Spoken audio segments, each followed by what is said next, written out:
Majlis merakamkan ucapan terima kasih kepada Yang Berbahagia Datuk Seri Insinyur Dr. Zaini Ujang, Ketua Setiausaha Kementerian Alam Sekitar dan Air yang sudi meluangkan masa bersama-sama pada majlis ini dan menyempurnakan perasmian pertandingan akhir debat alam sekitar sebentar tadi. Maka dengan ini secara rasminya pertandingan akhir debat alam sekitar antara institusi pendidikan tinggi kali ke-27 sempena sambutan Hari Alam Sekitar Negara tahun 2021 akan berlangsung sebentar lagi. Siapakah yang bakal dinobatkan sebagai juara bagi pertandingan debat alam sekitar kali ini? Nampaknya debaran kian terasa. Baiklah, tanpa melengahkan masa lagi, jom kita saksikan pertandingan akhir debat alam sekitar kali ke-27 ini. Dan majlis dengan segala hormatnya mempersilakan Yang Dipertua kita yang tidak asing lagi, iaitu Yang Berbahagia Datuk Chuari Selamat untuk memulakan pertandingan ini. Selamat berdebat, silakan.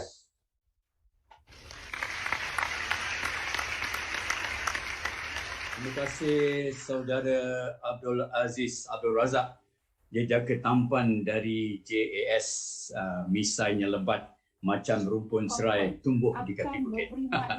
Tahniah Saudara Razak ya, Saudara Aziz ya. Assalamualaikum warahmatullahi wabarakatuh. Salam perpaduan dan salam Malaysia prihatin.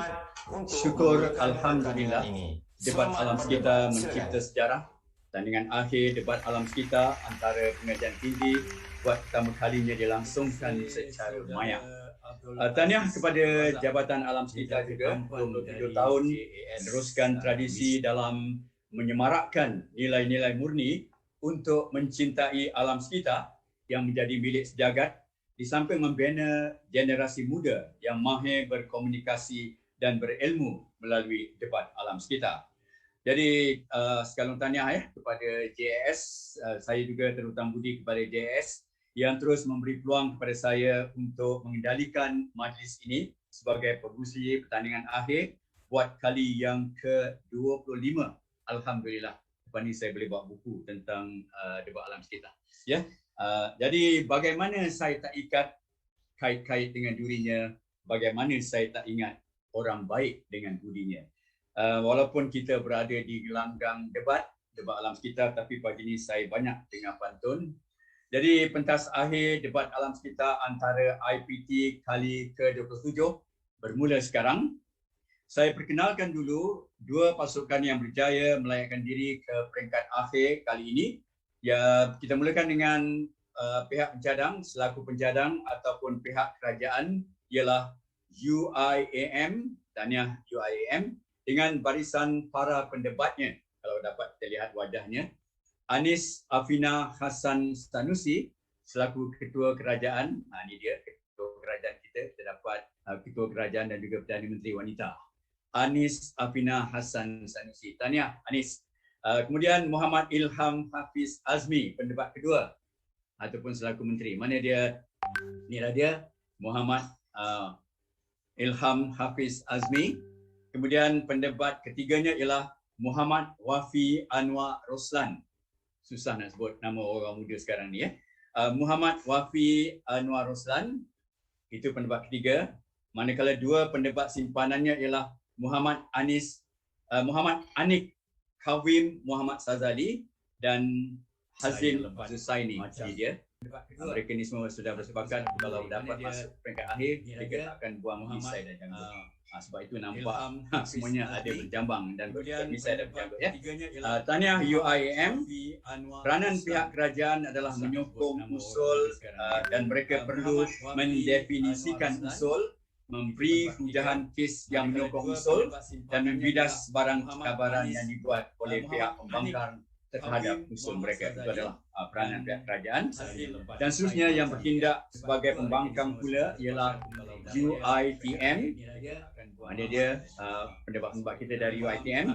UITM membariskan Muhammad Faris Ashraf bin Noh. Nama ayah dia pendek tetapi nama anaknya bukan yang panjang. Muhammad Faris Ashraf ya, selaku Ketua Pembangkang. Mana lembut orangnya walaupun bertindak sebagai Ketua Pembangkang. Pendebat kedua ialah Muhammad Amirul Aiman bin Ismail. Mana Muhammad Amirul? sebagai pembangkang Muhammad Amirul, itu dia. Muhammad Amirul Aiman Ismail, dan pendebat ketiganya ialah Muhammad Bakris Akasa bin Sahlan. Itu dia. Muhammad Bakris Akasa bin Sahlan. Bagi ni dia apa tu nampak ya. Jadi tahniah kepada ketiga-tiga pendebat dari UITM. Dari mana dia peserta simpanannya? Dua orang pendebat simpanan mereka ialah Abdullah Omar Mahfuz Abdul Rahman dan Kamal Ashraf Kamal Anwar. Itu dia, ya. Kamal Ashraf dengan Mahfuz. Untuk perhatian pendebat-pendebat simpanan, anda juga harus bersiap sedia sekiranya berlaku sebarang kejadian yang tidak diingini dan anda dikendaki untuk mengambil alih, ya, anda harus bersedia. Jadi tahniah kepada kedua-dua pasukan. Peranan pihak pembangkang pula adalah untuk membangkang usul. Mereka perlu menjawab definisi yang dikemukakan oleh pihak kerajaan dengan hanya sama ada menerima atau menolak sahaja. Pindaan terhadap definisi adalah tidak dibenarkan. Seterusnya, izinkan saya memperkenalkan barisan panel hakim yang akan mengadili pertandingan akhir debat alam sekitar antara institusi pengajian tinggi edisi yang ke-27 ini. Selaku ketua hakim ialah Tuan Haji Nazru Haji Ismail, Hakim Kelas Tertinggi Madum. Itu dia. Tuan Haji nampak kurang sikit lampu, ya. Tak nampak tak berapa jelas wajah Tuan Haji tu. Orang lama yang cukup banyak pengalaman dengan debat alam sekitar, 32 tahun berkhidmat di USM, Hakim Tertinggi Madum, menjadi hakim lebih 500 pertandingan debat di Malaysia, 10 kali menjadi ketua hakim dalam pertandingan debat anjuran Madum, dan 4 kali sebagai ketua debat alam sekitar. Untuk makluman Tuan Haji lah. Bukan peserta je yang berdebat, saya pun berdebat-debat juga walaupun dah 25 tahun jadi YDP ni. Tak tidur semalaman. Saya asyik terbayang dengan pentas akhir dan saya terbayang wajah panel-panel hakim dan juga pendebat-pendebat ni. Ya. Hakim kedua ialah Profesor Madya T.S. Dr. Ramzah Dambul, Timbalan Naib Chancellor Penyelidikan dan Inovasi Universiti Malaysia Sabah. Hari ni cantik kacak beliau berpakaian batik, ya. Kawan nama saya Dr. Ramzah. Beliau juga adalah Hakim Kelas Tertinggi Madum. Pernah menjadi ketua hakim debat alam sekitar 2015. Beliau adalah alumni perintis debat alam sekitar yang mewakili Universiti Melaya dalam debat alam sekitar pertama hingga ketiga, iaitu tahun 1991, 1992 dan 1993. Hakim ketiga ialah T.S. Dr. Lee T. Chuan, pensyarah kanan Fakulti Pengurusan Teknologi dan Perniagaan Universiti Tun Hussein On Malaysia. Di mana dia Dr. Lee? Itu dia, Dr. Lee di Batu Pahat, ya. Kepakaran utama beliau adalah dalam bidang sains bahan dan pengurusan kejuruteraan. Kita juga mengalu-alukan yang berbahagia Puan Nordin Jaafar, Ketua Pengarah Jabatan Alam Sekitar, memegang jawatan Ketua Pengarah sejak tahun 2019. Cantik tudung Puan Nordin pagi ni, ya. 35 tahun berkhidmat dengan JAS. Antara kepakaran beliau ialah Perundangan Akta Kualiti Alam Sekeliling 1974 dan peraturan-peraturan di bawahnya, penilaian kesan kepada alam sekeliling EIA, garis panduan penguasaan sistem prosedur, proses mengenai pengurusan alam sekitar Malaysia. Kemudian hakim seterusnya ialah Encik Wan Abdul Latif Wan Jaafar, Timbalan Ketua Pengarah Operasi JAS, berkhidmat selama 29 tahun dengan JAS. Di mana Encik Wan? Kepakarannya adalah penguasaan Akta Keliling Alam Sekitar 1974, juga pengurusan alam sekitar. Saya lihat wajah Cik Wan ni walaupun dah katanya 29 tahun berkhidmat, tapi wajah dia macam sama sebaya dengan pendebat-pendebat kita, ya. Inilah istimewanya orang JAS. Bersama-sama kita juga ialah Dr. Nur Hazni Matsari. Dr. Nur Hazni, Timbalan Ketua Pengarah Pembangunan Jabatan Alam Sekitar, juga 29 tahun berkhidmat di JAS. Antara kepakaran beliau adalah perundangan alam sekitar, pengurusan buangan terjadual dan forensik alam sekitar. Bermakna kita ada 3 orang kuat dari Jabatan Alam Sekitar selaku hakim pertandingan akhir ini, dan seorang lagi dari Dewan Bahasa dan Pustaka. Ini juga kawan lama saya ya. Tuan Haji Razali Cik Man selaku pengarah penerbitan DVP. Khabar Tuan Haji? Ya. Beliau adalah hakim pertandingan seperti pertandingan debat antara Universiti Anjuran Madum, pertandingan anjuran agensi kerajaan dan swasta, forum pelajar, forum remaja, pertandingan deklamasi puisi dan pertandingan menulis esei. Itulah kepakaran beliau, dan begitulah barisan 7 orang panel hakim yang pastinya cukup berpengalaman dan cukup pakar dalam bidang masing-masing. Nampaknya kali ini kita semua jauh di mata tapi dekat di hati, walaupun panel hakim kita berada di tempat masing-masing. Namun kita akan membuat satu keputusan muktamad, kumpulan manakah yang akan bergelar sebagai juara debat alam sekitar edisi yang ke-27 ini. Dan turut menemani saya selaku penjaga masa, ini yang istimewa ni, Saudara Ahmad Bukhari Najmi. Mana Bukhari? Penolong pengarah kanan bahagian komunikasi strategik JAS, status masih solo, pandai menyanyi dan pandai masak. Kerana terlalu mencintai alam sekitar, beliau belum sempat mencintai seorang wanita. Itulah Ahmad Bukhari. Ya, Ahmad Bukhari dia tak nak nampakkan wajah dia ya. Dan seorang lagi, Saudara Azwan Barun. Mana Azwan? Penolong jurutera, itu dia. Azwan, penolong jurutera bahagian komunikasi strategik JAS, dah kahwin. Saya teka je 5 orang cahaya mata. Alhamdulillah sihat dan subur. Ya, ini pun sejarah juga buat pertama kalinya 2 orang dilantik, 2 orang jejaka dilantik sebagai penjaga masa. Selama ni selalunya para wanita saja yang menemani saya, tapi kali ini 2 orang jejaka dan saya panggil mereka ni sebagai JJ, jejaka jati. Ya, terima kasih kepada Bukhari dan Azwan. Dan untuk makluman dan peringatan kepada kedua-dua pasukan, oleh kerana pertandingan dilangsungkan secara maya, sekiranya terdapat masalah teknikal internet sewaktu sesi perdebatan berlangsung, keputusan akhir bagi menentukan sesi tersebut diberikan kepada ketua hakim dalam sidang yang dilantik oleh jawatan kuasa kehakiman pertandingan. Bermakna saya akan merujuk kepada Tuan Haji Nazrul. Ya, jadi sama-samalah kita mendoakan semoga pertandingan kita kali ini akan berjalan lancar, tenang, tak ada huru-hara, tak ada kecoh-kecoh dari mula hingga akhir, sehingga selesai majlis ini, insya-Allah. Walaupun pertandingan kali ini dilangsungkan secara maya, namun ia tetap mengekalkan tradisi, iaitu pertandingan diadakan dalam 3 sesi, iaitu sesi debat ala parlimen, sesi debat terbuka dan sesi penggulungan.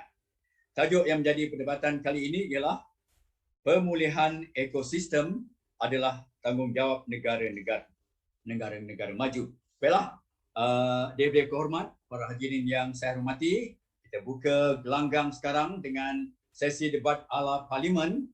Masa yang diberikan kepada setiap pendebat ialah 7 minit. Boleh tak saya dengar dari Bukhari bunyi loceng tu sekali lagi? Bunyikan sikit loceng tu Bukhari. Boleh Tuan. Saya bunyi loceng 1 kali ya. Ya. Itu hanya loceng pengenalan, belum mula lagi ya. Jadi kalau boleh Bukhari kuat sikit ya. Pencadang pertama ialah Anis Afina Hassan Sanusi dari UIAM yang juga kita kenali sebagai Ketua Kerajaan atau Perdana Menteri. Jadi kita mulakan dengan Anis Afina. 7 minit masa yang diberikan. Silakan Anis. Cubaan suara. Para hakim boleh dengar suara saya? Rakan-rakan membangkang? Boleh. Okey. Okey, terima kasih.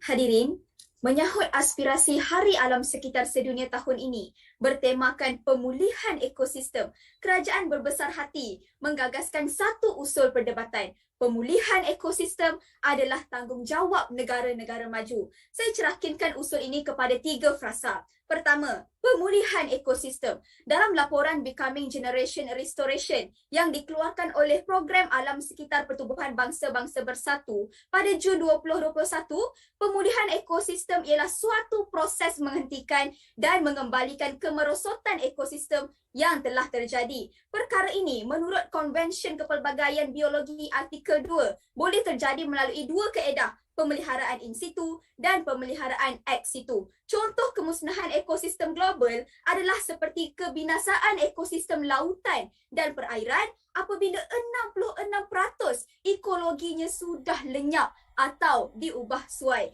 Contoh pemulihan ekosistem pula ialah memulihkan ekologi dan menyuburkan kawasan tanah yang telah gersang. Selesai frasa pertama. Kedua, siapakah negara-negara maju? Merujuk silang kepada 4 forum antarabangsa yang mengelompokkan negara maju seperti OECD, G8, lampiran 1 dalam prospek situasi ekonomi dunia dan negara-negara lampiran 1 dan 2 senarai UNFCCC seperti Jerman, Perancis dan Amerika Syarikat. Negara maju tersebut dicirikan berdasarkan keampuhan ekonomi yang diukur melalui pendapatan per kapita yang tinggi dan kesenjangan sosial yang rendah diukur melalui perkali gini. Maka, cara-cara mempertanggungjawabkan negara maju berkenaan pemulihan ekosistem ialah melalui perkongsian sumber oleh negara-negara maju dari sudut teknologi, kepakaran dan dana dalam program dekad pemulihan ekosistem PBB. Justru, pertembungan debat hari ini, kita ingin mencari keabsahan meletakkan tanggungjawab memulihkan ekosistem kepada negara adikuasa yang mempunyai keampuhan ekonomi, kecanggihan teknologi dan kepakaran serta kuasa politik yang besar. Beban bukti pembangkang, pertama, bagaimanakah tanggungjawab pemulihan ekosistem yang berskala besar dan memerlukan banyak sumber boleh disandarkan kepada negara membangun dan mundur. 2. Mengapakah meletakkan tanggungjawab pemulihan ekosistem kepada negara maju akan menggagalkan usaha ini? Pembentangan konsep. Ya, sila 1. Muhammad. Jadi dalam keadaan negara maju mempunyai dana dan juga pengaruh politik, boleh ataupun tidak kita letakkan tanggungjawab sama kepada mereka? Yang berhormat, memanglah sebab negara maju itu ada kapasiti dana dan juga teknologi serta politik, maka tanggungjawab ini haruslah diletakkan pada negara-negara maju. Kita juga perlu ingat, kegentingan ekosistem sekarang perlu dipulihkan dengan segera dan kapasiti-kapasiti ini sahajalah yang dapat memenuhi ciri-ciri kegentingan kerosakan ekosistem. Atas dasar itu, rasional perwakilan kerajaan menyokong usul ini, melihatkan kepada ciri-ciri eksklusif negara maju dalam pemulihan ekosistem. Maka, sebagai permulaan, saya ada 4 analisis dan alasan yang membentuk keabsahan tindakan kita meletakkan tanggungjawab kepada negara-negara maju. Pertama, kegentingan kemusnahan ekosistem yang memerlukan pemulihan segera. Laporan ke-6, Panel Antara Kerajaan tentang Perubahan Iklim IPCC pada 7 Ogos 2021 telah memberi amaran kod merah ke atas kemanusiaan mengenai perubahan iklim yang sudah mengubah alam semula jadi. Malah, kegiatan manusia telah mengubah iklim dengan cara yang belum pernah terjadi sebelumnya dan sukar untuk dipulihkan. Selain itu, laporan dekad pemulihan ekosistem PBB juga mendesak pemulihan ekosistem dijalankan dengan segera kerana kegentingan ekosistem ini telah mengganggu rantaian kitaran hidupan. Analisis pertama. Analisis kedua, keampuhan dana dan teknologi negara-negara maju yang lebih baik dalam pemulihan ekosistem. Misalnya, terumbu karang kedua terpanjang di dunia di Kenya sedang menghadapi kehakisan sekitar 60 hingga 90%. Rentetan itu, dana sebanyak $80,000 disuntik oleh para penaung International Coral Reef Initiative ICRI seperti Perancis, Jepun dan Amerika Syarikat bagi mendukung usaha pemulihan ini. Bukan itu sahaja, dalam program pemulihan terumbu karang di Afrika, negara penaung ICRI turut menyumbang teknologi pemetaan 3D dan bathymetri dengan izin Tuan Yang Dipertua bagi tujuan pemerolehan data bawah laut bagi melindungi habitat hidupan marin. Selain itu, pada Mac 2021, Norway dan Jerman juga menawarkan 20 bilion US dollar sebagai dana pemulihan hutan Amazon melalui Green Climate Fund. Dan analisis ketiga, saya akan ceritakan kepada anda ketidakcukupan dana alam sekitar dunia. Apabila Restoring the Unrestored, Jurnal mendedahkan inisiatif pemulihan ekosistem PBB dianggarkan akan menggunakan 300 sehingga 400 bilion US dollar setiap tahun. Dan PBB serta badan-badan dunia terus menggesa negara-negara maju untuk memberikan lebih banyak dana dalam mendukung usaha ini. Analisis keempat, kesaling bergantungan ekonomi antara negara maju dan membangun. Hal ini demikian kerana aktiviti pertanian dan perhutanan menyumbang kepada 80% penebangan hutan global yang didorong oleh perdagangan komoditi antara negara maju dan mundur. Contohnya, sehingga tahun 2015, UK, Jerman, Perancis, Itali dan Jepun mengimport lebih daripada 90% sumber hutan dari negara-negara membangun dan mundur. Malah, Jepun ialah pengimport terbesar industri perkayuan di Vietnam Utara serta sumber koko di hutan Ghana. Amerika Syarikat pula mempunyai jejak yang paling ketara kerana mengimport kayu dari Kemboja dan getah dari Liberia. Melihatkan kepada pola perdagangan dan kebergantungan sumber ekonomi oleh negara-negara maju terhadap negara miskin dan mundur, saya percaya adalah menjadi tanggungjawab mereka bagi mengekalkan kitaran ekosistemnya. Hal ini demikian kerana membantu pemulihan ekosistem negara lain sama dengan membantu ekonomi mereka sendiri. Ibarat adat periuk bergerak, adat lesung berdedak. Rumusan ucapan saya tunjukkan kepada anda 4 analisis yang membentuk keabsahan meletakkan tanggungjawab kepada negara-negara maju dalam pemulihan ekosistem. 1. Kegentingan ekosistem. 2. Keampuhan dana dan teknologi. 3. Ketidakcukupan dana alam sekitar dunia. Dan 4. Kesaling bergantungan sumber ekonomi antara negara-negara. Mohon usul untuk diterima Dewan. Assalamualaikum. Waalaikumsalam. Terima kasih Ketua Kerajaan atau Ketua Pencadang Anis Apina Hassan Sanusi, Dara Rebutan yang berasal dari Jengka Pahang. Ya, jadi 7 minit masa diberikan untuk setiap peserta.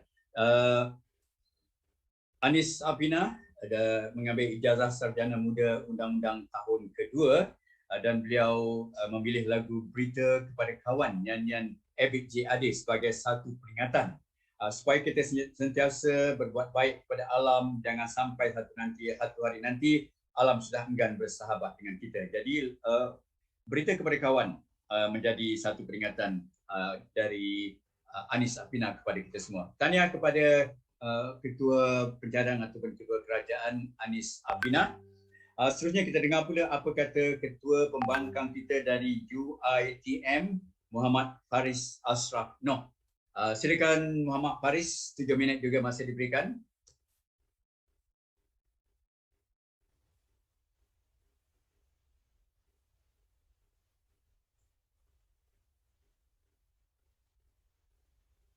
Mana dia, Ketua Pembangkang kita?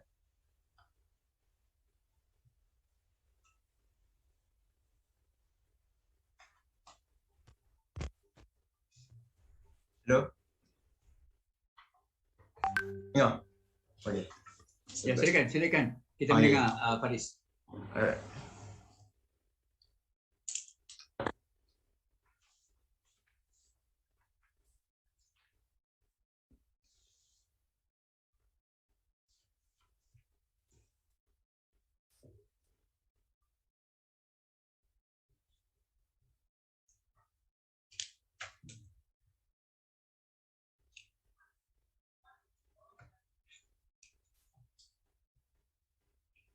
Faris, kita tak dengar. Assalamualaikum warahmatullahi wabarakatuh. Terima kasih Tuan Yang Dipertua serta seluruh ahli dewan yang sudi bersidang.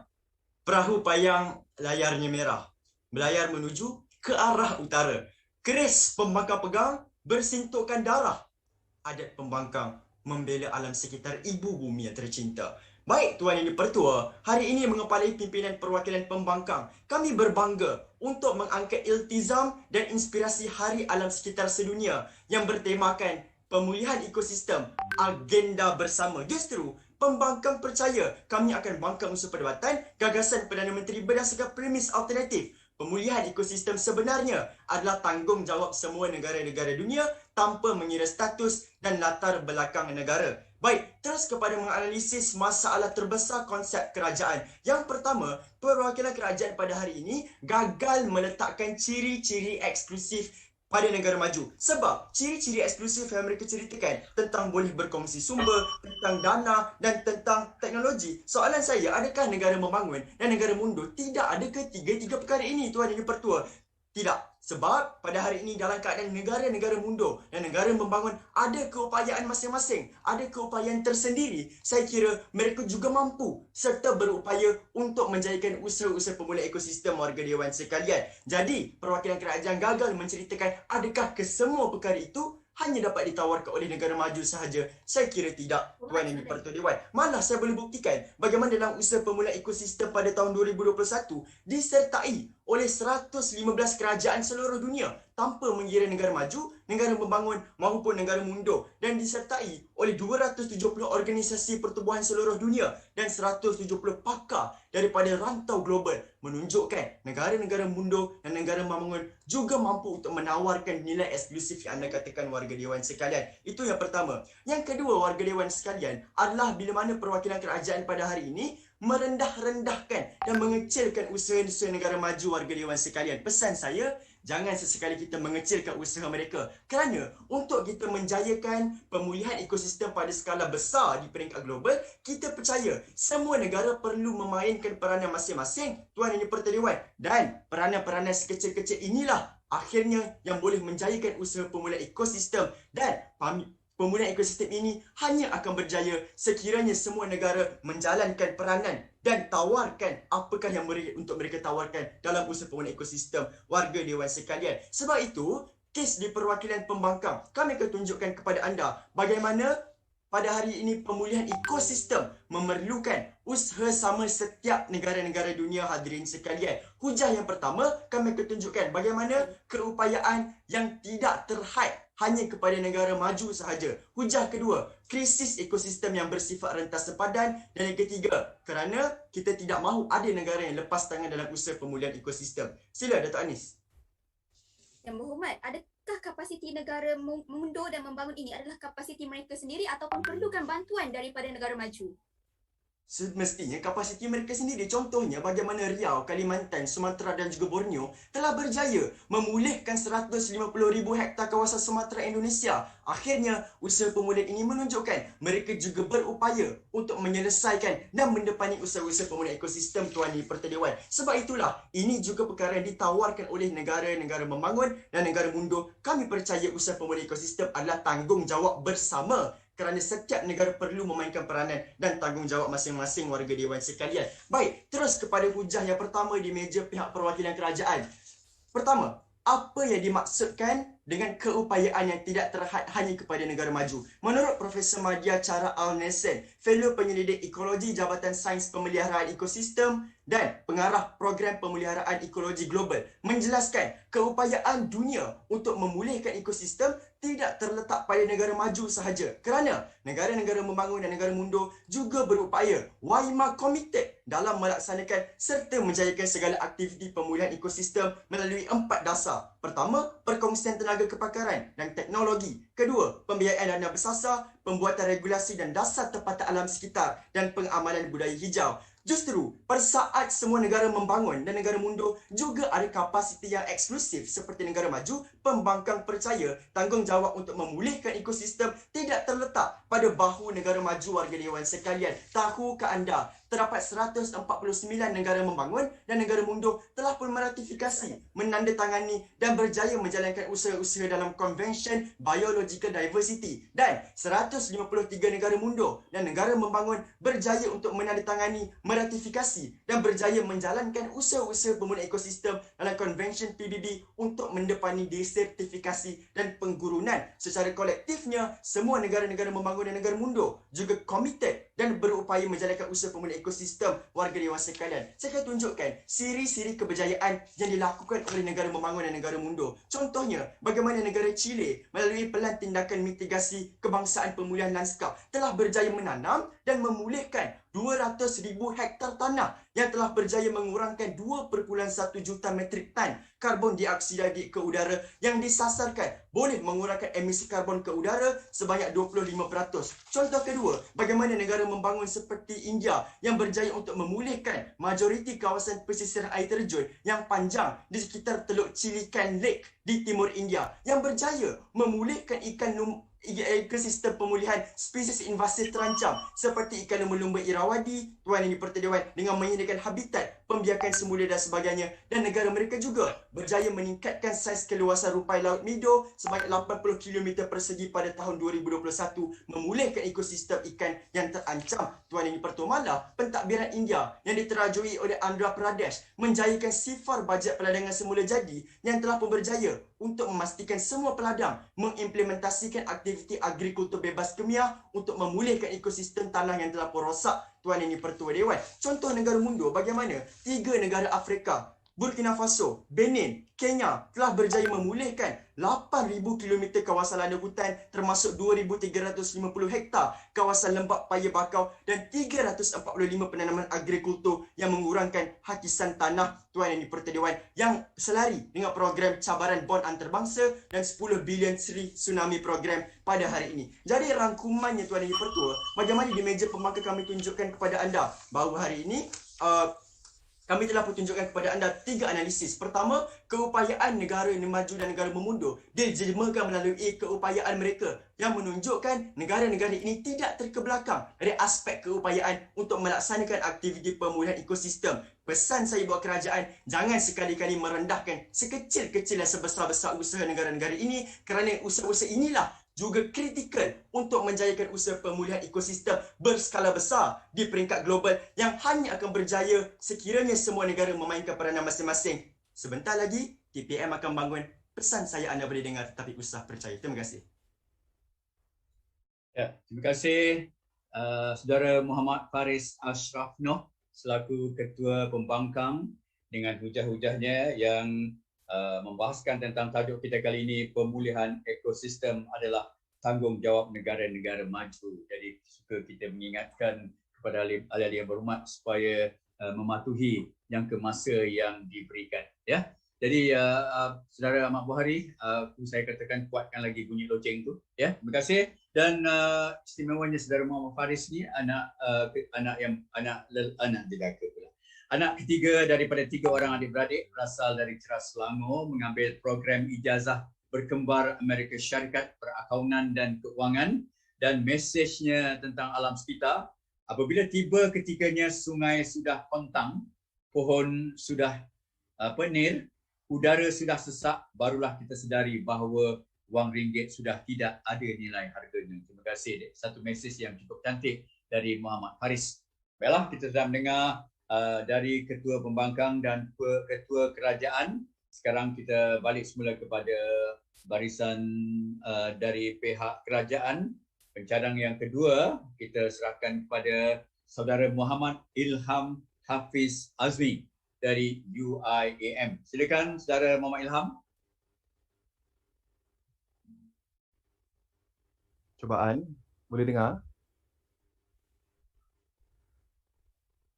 Bismillahirrahmanirrahim. Hadirin, Yang Berhormat Ketua Pembangkang, kata-kata akhir beliau untuk saya, boleh dengar, jangan percaya. Namun pesan saya kepada ahli dewan, anda tidak perlu mendengar kes pembangkang pun kerana bidasan pertama mereka membuktikan pembangkang gagal mencerak konsep kerajaan. Apabila beliau berkata, kerajaan gagal letakkan ciri-ciri eksklusif negara maju dan adakah negara membangun tiada kapasiti yang sama. Namun yang beliau ceritakan dalam bidasan ini, kongsi dana, kongsi sumber, itu semua cara perkongsian sumber. Kami bentangkan kepada isi-isi dewan, ciri-ciri eksklusif negara maju adalah daripada aspek keampuhan teknologi, kecanggihan ekonomi dan sebagainya, Tuan Yang di-Pertua. Ini masalah pertama mereka. Kedua, Pembangkang menuduh kami merendah-rendahkan usaha negara membangun. Namun kalau anda sedar, tiada satu ayat dalam ucapan Yang Amat Berhormat Perdana Menteri yang mengecilkan usaha mana-mana negara. Dan tidak logik untuk kami buktikan. Sekiranya kami beri tanggungjawab pemulihan ekosistem kepada negara-negara maju, negara membangun hanya perlu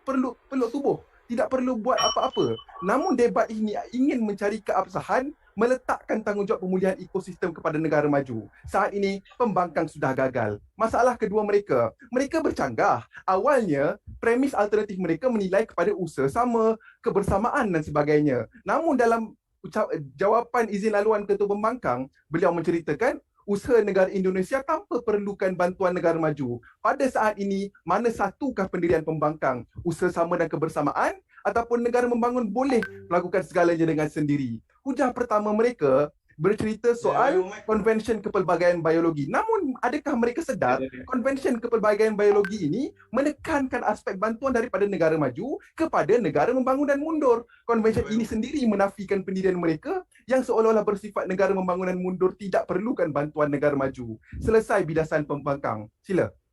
Yang Berhormat setuju tak? Kegentingan dan keterdesakan yang anda bawakan tu hanya dapat diselesaikan kalau semua negara menyelesaikan dalam usaha sama. Yang Berhormat, sebab itu kami tunjukkan kepada anda, negara-negara maju beri bantuan, beri sumber dan sebagainya. Kerana itulah kita perlu meletakkan tanggungjawab pemulihan ekosistem kepada mereka. Tuan Yang di-Pertua, saya meneruskan usaha mengabsahkan peletakan tanggungjawab pemulihan ekosistem kepada negara maju dengan analisis kelima kami, iaitu kematangan industri negara maju, keterdesakan negara membangun dan mundur. Analisis ini akan membezakan kematangan industri antara negara maju dan negara membangun dan mundur. Negara-negara maju sudah berada di fasa pasca industrialisme yang menyaksikan kematangan industri mereka menjadikan mereka mempunyai pilihan yang lebih besar untuk menjalankan ekonomi tanpa merosakkan ekosistem. Buktinya, laporan Standard Country and Area Codes Classifications oleh Bahagian Statistik Pertubuhan Bangsa-Bangsa Bersatu menyatakan bahawa negara maju mempunyai ekonomi berdasarkan industri peringkat ketiga dan keempat, iaitu sektor ekonomi melibatkan perkhidmatan dan ekonomi berasaskan maklumat. Sifat industri seperti ini kurang impaknya terhadap ekosistem. Namun, negara membangun mempunyai status ekonomi yang berbeza kerana ekonomi mereka sedang membangun dan mereka mempunyai ruang fiskal yang terhad. Contohnya Mesir, sebuah negara membangun yang menjalankan ekonomi berasaskan pertanian. Dalam kertas kajian A Brief Overview of Ecological Degradation of the Nile Delta menyatakan kemerosotan ekosistem di delta Sungai Nil diakibatkan oleh sektor pertanian yang menjadi punca pendapatan dan makanan bagi 100 juta rakyat Mesir. Aktiviti pertanian ini mengubah lanskap dan fungsi ekologi delta Sungai Nil. Namun tanpa sektor pertanian di Mesir, mereka akan kehilangan 11.3% daripada KDNK mereka, 28% keseluruhan pekerjaan di sana dan sumber makanan 100 juta rakyat Mesir akan terjejas. Konklusi fakta ini, oleh kerana negara membangun dan mundur terpaksa bertahan demi kemandirian mereka, aktiviti ekonomi yang terpaksa mereka lakukan memberi kesan kepada ekosistem. Malah, fenomena ini dibuktikan secara kuantitatif dalam teori lengkung alam sekitar Kuznets. Teori ini menyatakan bahawa kadar kemerosotan ekosistem meningkat selari dengan pembangunan ekonomi sehingga suatu tahap. Apabila negara tersebut mencapai tahap kemajuan yang tertentu, kemerosotan ekonomi akan berkarar songsang dengan pembangunan ekonomi. Hal ini berlaku kerana negara-negara maju dari aspek ekonomi mempunyai pilihan untuk membangunkan ekonomi secara lestari. Manakala negara membangun dan mundur, terpaksa menjalankan aktiviti ekonomi yang memberi kesan kepada ekosistem. Kesimpulannya, terdapat perbezaan antara kerosakan ekosistem yang dilakukan oleh negara maju dengan negara membangun mahupun mundur. Negara maju ibarat air mudik sungai, semua teluk diranai. Manakala negara-negara membangun ibarat air yang ada pasang surutnya.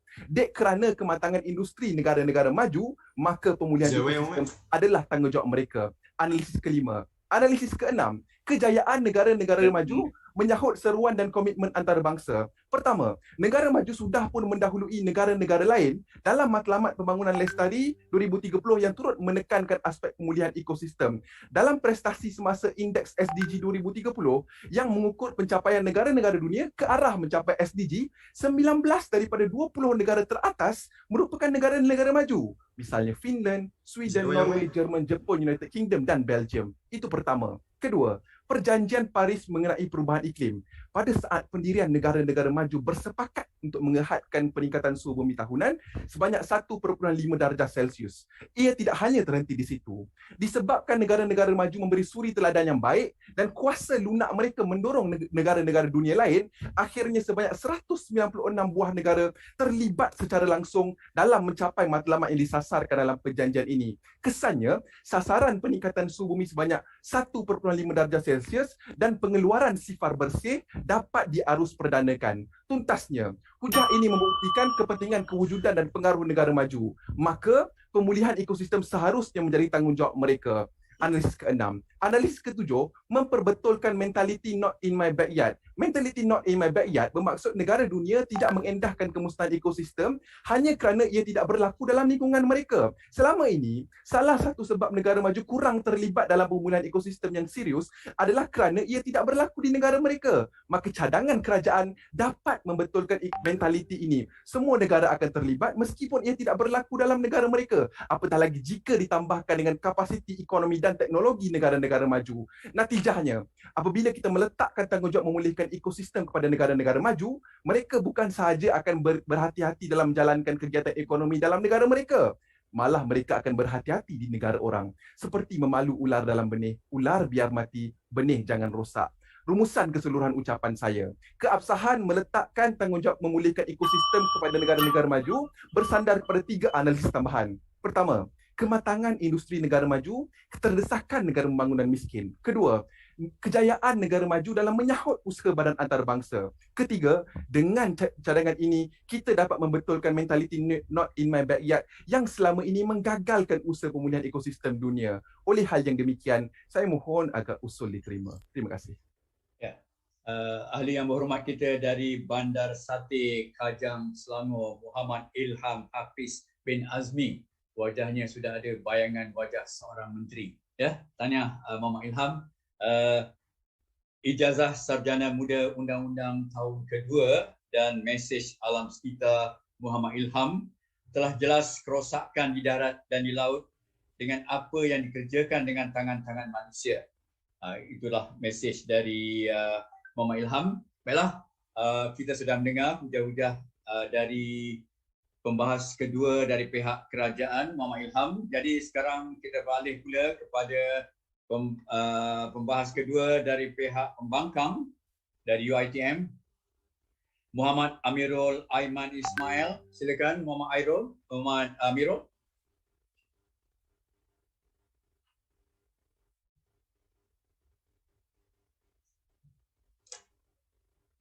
Cubaan suara 1 2 3. Dengar tak? Okey, kalau boleh kuat sikit lagi Aiman. Baik. Bismillahirrahmanirrahim. Assalamualaikum warahmatullahi wabarakatuh. Puan yang dipertua, usul dalam Dewan Perdebatan pemulihan ekosistem adalah tanggungjawab negara-negara maju. Masalah di meja perwakilan kerajaan dalam menaklik usul dalam Dewan Perdebatan bermula seawal pendefinisian di meja perwakilan mereka. Contohnya, kalaulah kita ingat semula ucap tama daripada seorang Perdana Menteri. Kata beliau, kita ingin menyokong agenda bersama sempena Hari Alam Sekitar Sedunia. Begitupun, apakah yang mereka tunjukkan kepada kita? Pembuktian mereka seolah-olah kita ingin melihat kepada kapasiti negara maju semata-mata. Justru Tuan Ketua Dewan, di saat ini, apakah tindakan mereka untuk memperakui kapasiti negara-negara lain di saat kita bercerita berkenaan dengan pemulihan ekosistem? Sebab itulah tindakan perwakilan kerajaan yang menidakkan kapasiti negara membangun dan juga negara mundur ini sebenarnya sudah bertentangan dengan agenda mereka untuk menyokong aspirasi Hari Alam Sekitar Sedunia. Saya boleh saja bagi contoh kebergantungan negara maju dan juga negara membangun juga negara mundur untuk kita laksanakan pemulihan ekosistem. Contohnya dalam menjayakan Pan Africa Action on Ecosystem Restoration dengan izin Tuan Yang Dipertua, di mana menerusi usaha ini, Kenya melakukan penanaman semula, iaitu dengan melakukan perhutanan dengan menjalankan perkara memberikan sumber dana sebanyak $609,888. Di saat ini, negara mundur ada kapasiti untuk melaksanakan tindakan, tetapi tidak ada dana. Negara maju ada dana, tetapi tidak ada kapasiti. Di saat inilah ada sahaja kebergantungan terhadap isu pemulihan ekosistem di dalam negara-negara mereka. Justru Tuan Yang di-Pertua Dewan, di meja perwakilan pembangkang, kami masih lagi percaya bahawa pemulihan ekosistem ini memerlukan usaha sama setiap negara dunia. Kalau perwakilan kerajaan bercerita berkenaan dengan usaha tunggal, kami ceritakan kepada anda bagaimana tindakan inilah yang akan menyokong kepada sama negara-negara dunia. Di mana kami tunjukkan dalam isu kegentingan pemulihan ekosistem, kita tidak boleh menidakkan kapasiti setiap negara hadirin dan hadirat sekalian. Sebelum saya beralih kepada hujah, sila. Ya Muhammad, apa anda masukkan bila anda kata negara maju ada dana, tiada kapasiti. Negara membangun ada kapasiti, tiada dana. Isu pemulihan ekosistem berkenaan dengan penanaman semula menunjukkan bagaimana negara Kenya ada kemampuan untuk melaksanakan perkara tersebut. Tapi perkara yang perlu untuk kita lihat, bagaimana kebergantungan negara maju dan negara mundur ini melaksanakan tindakan pemulihan ekosistem. Baiklah, hujah kedua bercerita berkenaan dengan sifat krisis ekonomi yang merentas sempadan. Di mana Tuan Yang di-Pertua Dewan, di dalam hujah ini, saya akan ceritakan kepada anda berkaitan dengan salah satu isu pemulihan ekosistem yang sangat utama seperti yang digariskan di bawah dekad pemulihan ekosistem 2021-2030 yang menjelaskan tentang kehilangan tanah lembap di seluruh dunia sepanjang tempoh satu dekad ini. Di mana isu ini merupakan satu isu yang sangat genting untuk kita perbincangkan bersama. Di mana di bawah perkara ini, saya suka untuk membawa berkenaan dengan isu tanah lembap, di mana isu berkenaan dengan wetland diplomasi dengan izin Tuan Yang di-Pertua ataupun kita boleh kenali sebagai diplomasi tanah lembap yang digariskan di bawah Konvensyen Ramsar 1971. Di mana di bawah Konvensyen Ramsar 1971 telah menggariskan salah satu cabaran terbesar adalah pemeliharaan dan pemulihan tanah lembap di seluruh dunia dengan lebih daripada 60% tanah lembap di seluruh dunia bersifat merentas sempadan. Maksudnya, ia bukan hanya boleh disebabkan di dalam sesebuah negara, tetapi lokasi tanah lembap ini merentasi beberapa negara. Sebab tanah lembap berkongsi rantaian ekosistem yang sama. Buktinya, di bawah Konvensyen Ramsar ini telah mengenal pasti lebih 254 tanah lembap utama dunia yang berkongsi sempadan lebih daripada 2 negara. Di mana cabaran daripada isu ini adalah berlaku tumpahan sisa kimia industri di negara Australia di kawasan tanah lembap yang akhirnya mencemarkan tanah lembap lain menerusi saluran air yang akhirnya masuk ke Czech Republic, seterusnya ke Slovakia. Di sinilah pentingnya cadangan yang dikemukakan oleh Konvensyen Ramsar yang menggariskan cara terbaik untuk kita mendepani isu pemulihan ekosistem ini adalah dengan cara menerusi usaha sama negara-negara yang berkongsi sempadan. Di mana di bawah Konvensyen Ramsar telah mencadangkan usaha sama di dalam bentuk perkongsian pengurusan dan pentadbiran tanah lembap dengan kita wujudkan Peace Park dengan izin Tuan Yang di-Pertua ataupun tanah aman, tanah lembap, taman aman, tanah lembap. Di mana menerusi cadangan ini daripada Konvensyen Ramsar, negara-negara yang berkongsi sempadan harus mengisytiharkan bahawa tanah lembap ini sebagai tanah aman yang akan berkongsi pengurusan. Justru, kenapakah perkara ini penting? Agar setiap negara yang melakukan aktiviti dapat dipantau antara sesama negara bagi mengelakkan kesan yang tidak diingini kepada tanah lembap di kawasan sempadan negara dan kawasan yang berjiran ini, hadirin dan hadirat sekalian. Contohnya, aktiviti penerokaan yang dilakukan di kawasan tanah lembap ini tidak akan memberi kesan sebab negara-negara yang terlibat di dalam konvensyen ini akan melakukan proses semak dan imbang terhadap kesan kawasan tanah lembap. Di mana tindakan ini tidak hanya tertumpu kepada negara-negara maju, tetapi negara-negara membangun dan negara-negara mundur di dalam konvensyen ini juga akan melaksanakan proses semak dan imbang.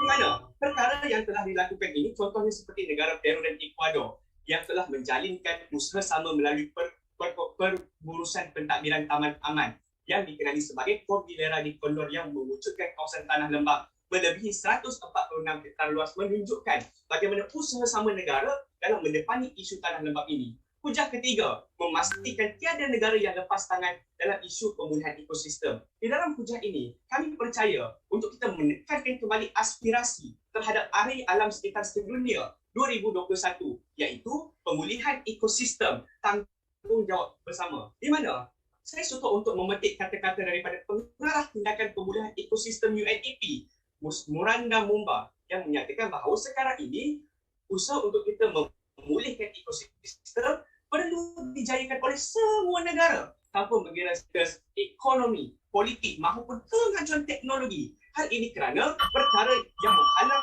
kejayaan selama ini adalah menepati daripada setiap negara yang melakukan tindakan secara sendiri. Rangkumannya, saya tunjukkan kepada anda bagaimana usaha sama setiap negara inilah yang boleh untuk kita lakukan dalam aspek pemulihan ekosistem. Justru pemulihan ekosistem tanggungjawab setiap negara. Saya mohon untuk terus membangkang. Assalamualaikum. Cukup bersemangat Yang Berhormat Muhammad Amirul Aiman Ismail dari Fitra Kedah. Jadi Yang Berhormat kita ni sama tarikh lahir dengan saya, 1 Mei. Ya. Beliau dilahirkan pada 1 Mei 1999. Jadi sekarang ni mengambil pendidikan ijazah sarjana muda komunikasi dan pengajian media tahun kedua, bakal penerbit TV. Kalau jadi penerbit TV, Aiman ni nak terbitkan rancangan apa agaknya ya. Mesej alam sekitar Yang Berhormat Muhammad Amirul, sudah tiba masanya manusia melunaskan janji buat ibu bumi agar ibu bumi dapat bertahan demi hari ini dan demi masa depan. Bila dia cakap ibu bumi, saya teringat kepada ibu roti. Ya, baiklah. Sebelum kita teruskan ya, ada juga yang bertanya kepada saya tentang loceng-loceng ni. Jadi kepada para pelayar kita dan juga saudara penonton, loceng pertama 1 minit tu bermakna pencerahan bermula, dan loceng pada minit yang ke-6 tu bermakna pencerahan berakhir. Itulah sebabnya kita bunyikan 2 kali loceng pertama dan minit yang ke-6 ya. Baiklah, kita sudah sampai sekarang kepada barisan pihak kerajaan, menteri yang ketiga, iaitu Yang Berhormat Muhammad Wafi Anwar Roslan, ya, Muhammad Wafi Anwar Roslan dari UIM. Jadi Yang Berhormat silakan, Yang Berhormat Muhammad Wafi. Boleh dengar ke suara saya? Ya, jelas dan terang. Alhamdulillah, terima kasih.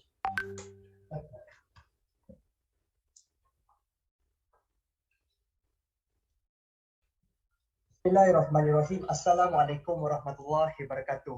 Pemulihan ekosistem adalah tanggungjawab negara-negara maju. Sebagai yang ketiga di meja kerajaan, sebelum saya membidas kes serta hujah-hujah di pihak pembangkang, saya rangkumkan kes kami di meja kerajaan terlebih dahulu. Kami percaya usut ini wajar diterima menilai kepada ciri-ciri eksklusif negara maju dalam pemulihan ekosistem. Kami telah bawakan 7 analisis yang membuktikan usul. Berdasarkan 7 analisis ini, ada 3 perkara penting yang saya ingin sampaikan kepada Dewan. Pertama, kita akan memberikan tanggungjawab kepada negara-negara yang benar-benar mampu dan mempunyai kapasiti dalam memulihkan ekosistem domestik dan ekosistem global. Perkara ini selari dengan prinsip dengan kemampuan yang lebih datang tanggungjawab yang besar. Kedua, ketika negara-negara maju tidak mempunyai keterdesakan ekonomi dan bergantung sumber daripada negara membangun dan mundur, mereka lah orang yang paling layak memulihkan ekosistem negara membangun dan mundur yang terkesan melalui operasi ekonomi.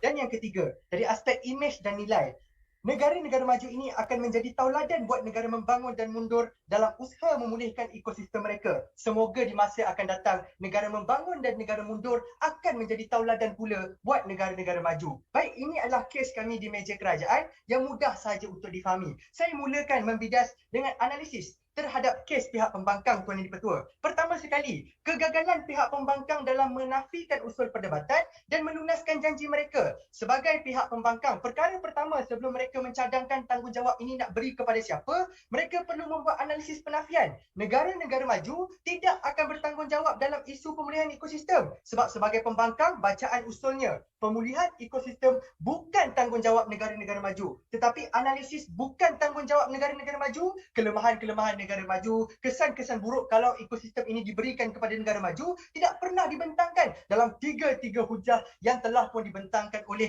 pihak pembangkang sebentar tadi. Sebab itulah mereka tidak pernah menjawab tuntutan usul dan tidak pernah melunaskan janji mereka sebagai pihak pembangkang. Saya harap ini bukanlah terkesan daripada kekalahan mereka yang tidak dapat menjadi Perdana Menteri semalam hari, Tuan Yang Di-Pertua. Baik, ini masalah yang pertama. Masalah yang kedua, mereka hari ini tidak pernah membezakan keadaan tanggungjawab kepada negara-negara maju dan tanggungjawab bersama-sama. Sebab kes mereka tidak pernah menafikan yang negara-negara maju itu bertanggungjawab dalam isu pemulihan ekosistem. Yang membezakannya adalah tanggungjawab itu diberikan kepada negara-negara maju, diberikan kepada negara-negara membangun serta negara mundur. Tetapi negara maju masih lagi memegang tanggungjawab kalau kita ikut kes pihak pembangkang. Maka perbezaan bangkangan pembangkang dengan kes kami tidak ada beza. Mereka bersetuju sahaja dengan kes kami. Malah separuh daripada kes mereka adalah kes pihak kerajaan. Maka di peringkat ini, apakah sebenarnya asas bangkangan mereka dalam perdebatan tidak pernah jelas. Sebab inilah masalah terbesar dalam kes pihak pembangkang. Kedua, mereka tidak dapat membezakan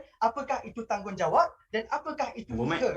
Kita perlu menilai tanggungjawab ini diletakkan kepada prinsip keadilan. Mereka yang mempunyai kapasiti, yang itulah yang perlu memegang tanggungjawab. Kami tidak boleh menafikan negara-negara yang terlibat memang akan menanam pokok, memang akan memulihkan tanah. Namun, mereka melakukan perkara-perkara tersebut setelah mendapat dana daripada negara-negara maju. Maksudnya, negara-negara maju yang bertanggungjawab memberikan dana untuk memastikan negara membangun dan negara mundur boleh melaksanakan aktiviti penanam pokok dan pemulihan ekosistem. Maka di peringkat ini, negara maju atau negara mundur yang bertanggungjawab? Negara maju yang bertanggungjawab. Dan perkara ini telah pun dibuktikan oleh yang kedua di pihak pembangkang. Akhirnya, mereka bersetuju dengan kes kami. Maka inilah masalah terbesar di pihak pembangkang. Keempat, mereka bercanggah-canggah. Kalau kita dengar betul-betul, cadangan pihak pembangkang, mereka kata tanggungjawab pemulihan ekosistem ini adalah tanggungjawab bersama-sama. Tapi dalam hujah mereka bentangkan negara Chile secara peribadi menanam pokok, negara India secara peribadi memulihkan tanah. Ini bukan tanggungjawab bersama-sama. Ini adalah tanggungjawab sendiri-sendiri. Maka mana satu sebenarnya kes pembangkang? Tanggungjawab bersama-sama ataupun tanggungjawab sendiri-sendiri sahaja? Perkara ini tidak pernah jelas. Maka sebab itu secara keseluruhan kes mereka tidak pernah relevan dalam perdebatan hari ini. Ya, sila. Yang berhormat, sekarang kita tak perlu bercerita pun kelebihan negara maju. Sekarang ni debatnya tentang kekuatan tanggungjawab bersama. Setiap negara mainkan peranan masing-masing untuk menjayakan pemulihan ekosistem. Betul, Yang Berhormat. Memang betul. Akhir sekali kami akan tanya apa sebenarnya tanggungjawab yang mereka nak cadangkan. Tapi di peringkat awal perdebatan, anda kena nafikan dulu. Bukan tanggungjawab negara-negara maju. Sebab itulah asas bangkangan kalau kita baca usul ini. Menurut perspektif pihak pembangkang, pemulihan ekosistem bukan tanggungjawab negara-negara maju. Perkara ini yang anda tidak pernah analisis dan tertinggal dalam Dewan Perdebatan. Baik, kita nilai hujah mereka. Hujah pertama, keupayaan yang tidak terhad kepada negara-negara maju. Dalam hujah ini beliau bentangkan, negara membangun dan negara mundur juga mempunyai kapasiti teknologi.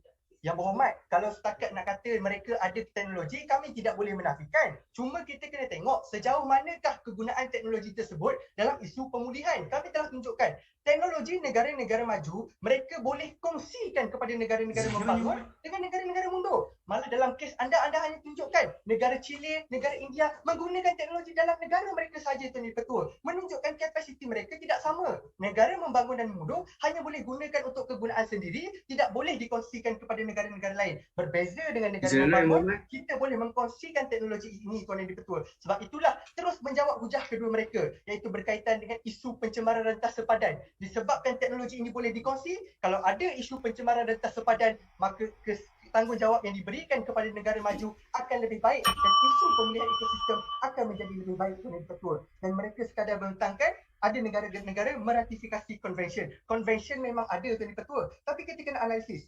Siapakah yang menggerakkan konvensyen? Siapakah yang membiayai dana konvensyen? Dalam perjanjian Paris, negara-negara maju wajib memberikan dana. Negara membangun dan miskin hanya sekadar pilihan untuk menyumbangkan dana, Tuan Ketua. Konvensyen memang ada, tapi tidak melambangkan itu tanggungjawab negara membangun dan mundur. Hujah kedua mereka, setelah saya bidas dan hujah pertama, kita nilai hujah terakhir berkaitan dengan tidak mahu negara-negara menepas tangan. Yang Berhormat, tidak ada masalah kalau kita memberikan tanggungjawab kepada negara-negara maju. Negara-negara maju ini akan membangunkan ekonomi dan alam sekitar negara mundur bersama-sama. Maka tidak akan ada isu lepas tangan, Tuan Ketua. Hujah ini adalah hujah andaian yang tidak pernah berpijak pada bumi yang nyata. Maka di akhir perdebatan, kami di meja kerajaan telah buktikan kepada anda dengan kapasiti yang ada pada negara-negara maju menyebabkan isu-isu kemusnahan ekosistem yang genting ini boleh dipulihkan.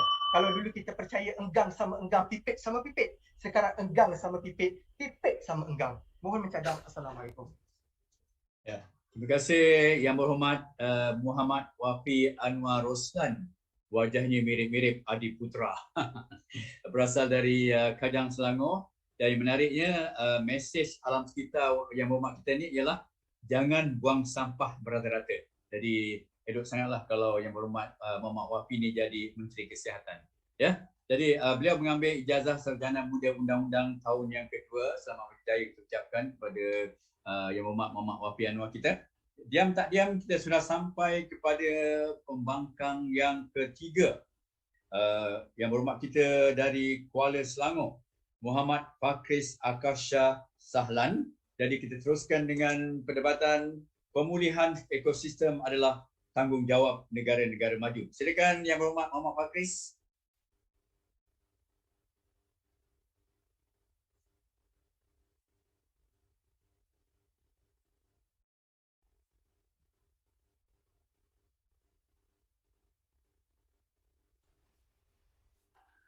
Cubaan. Dengar ya.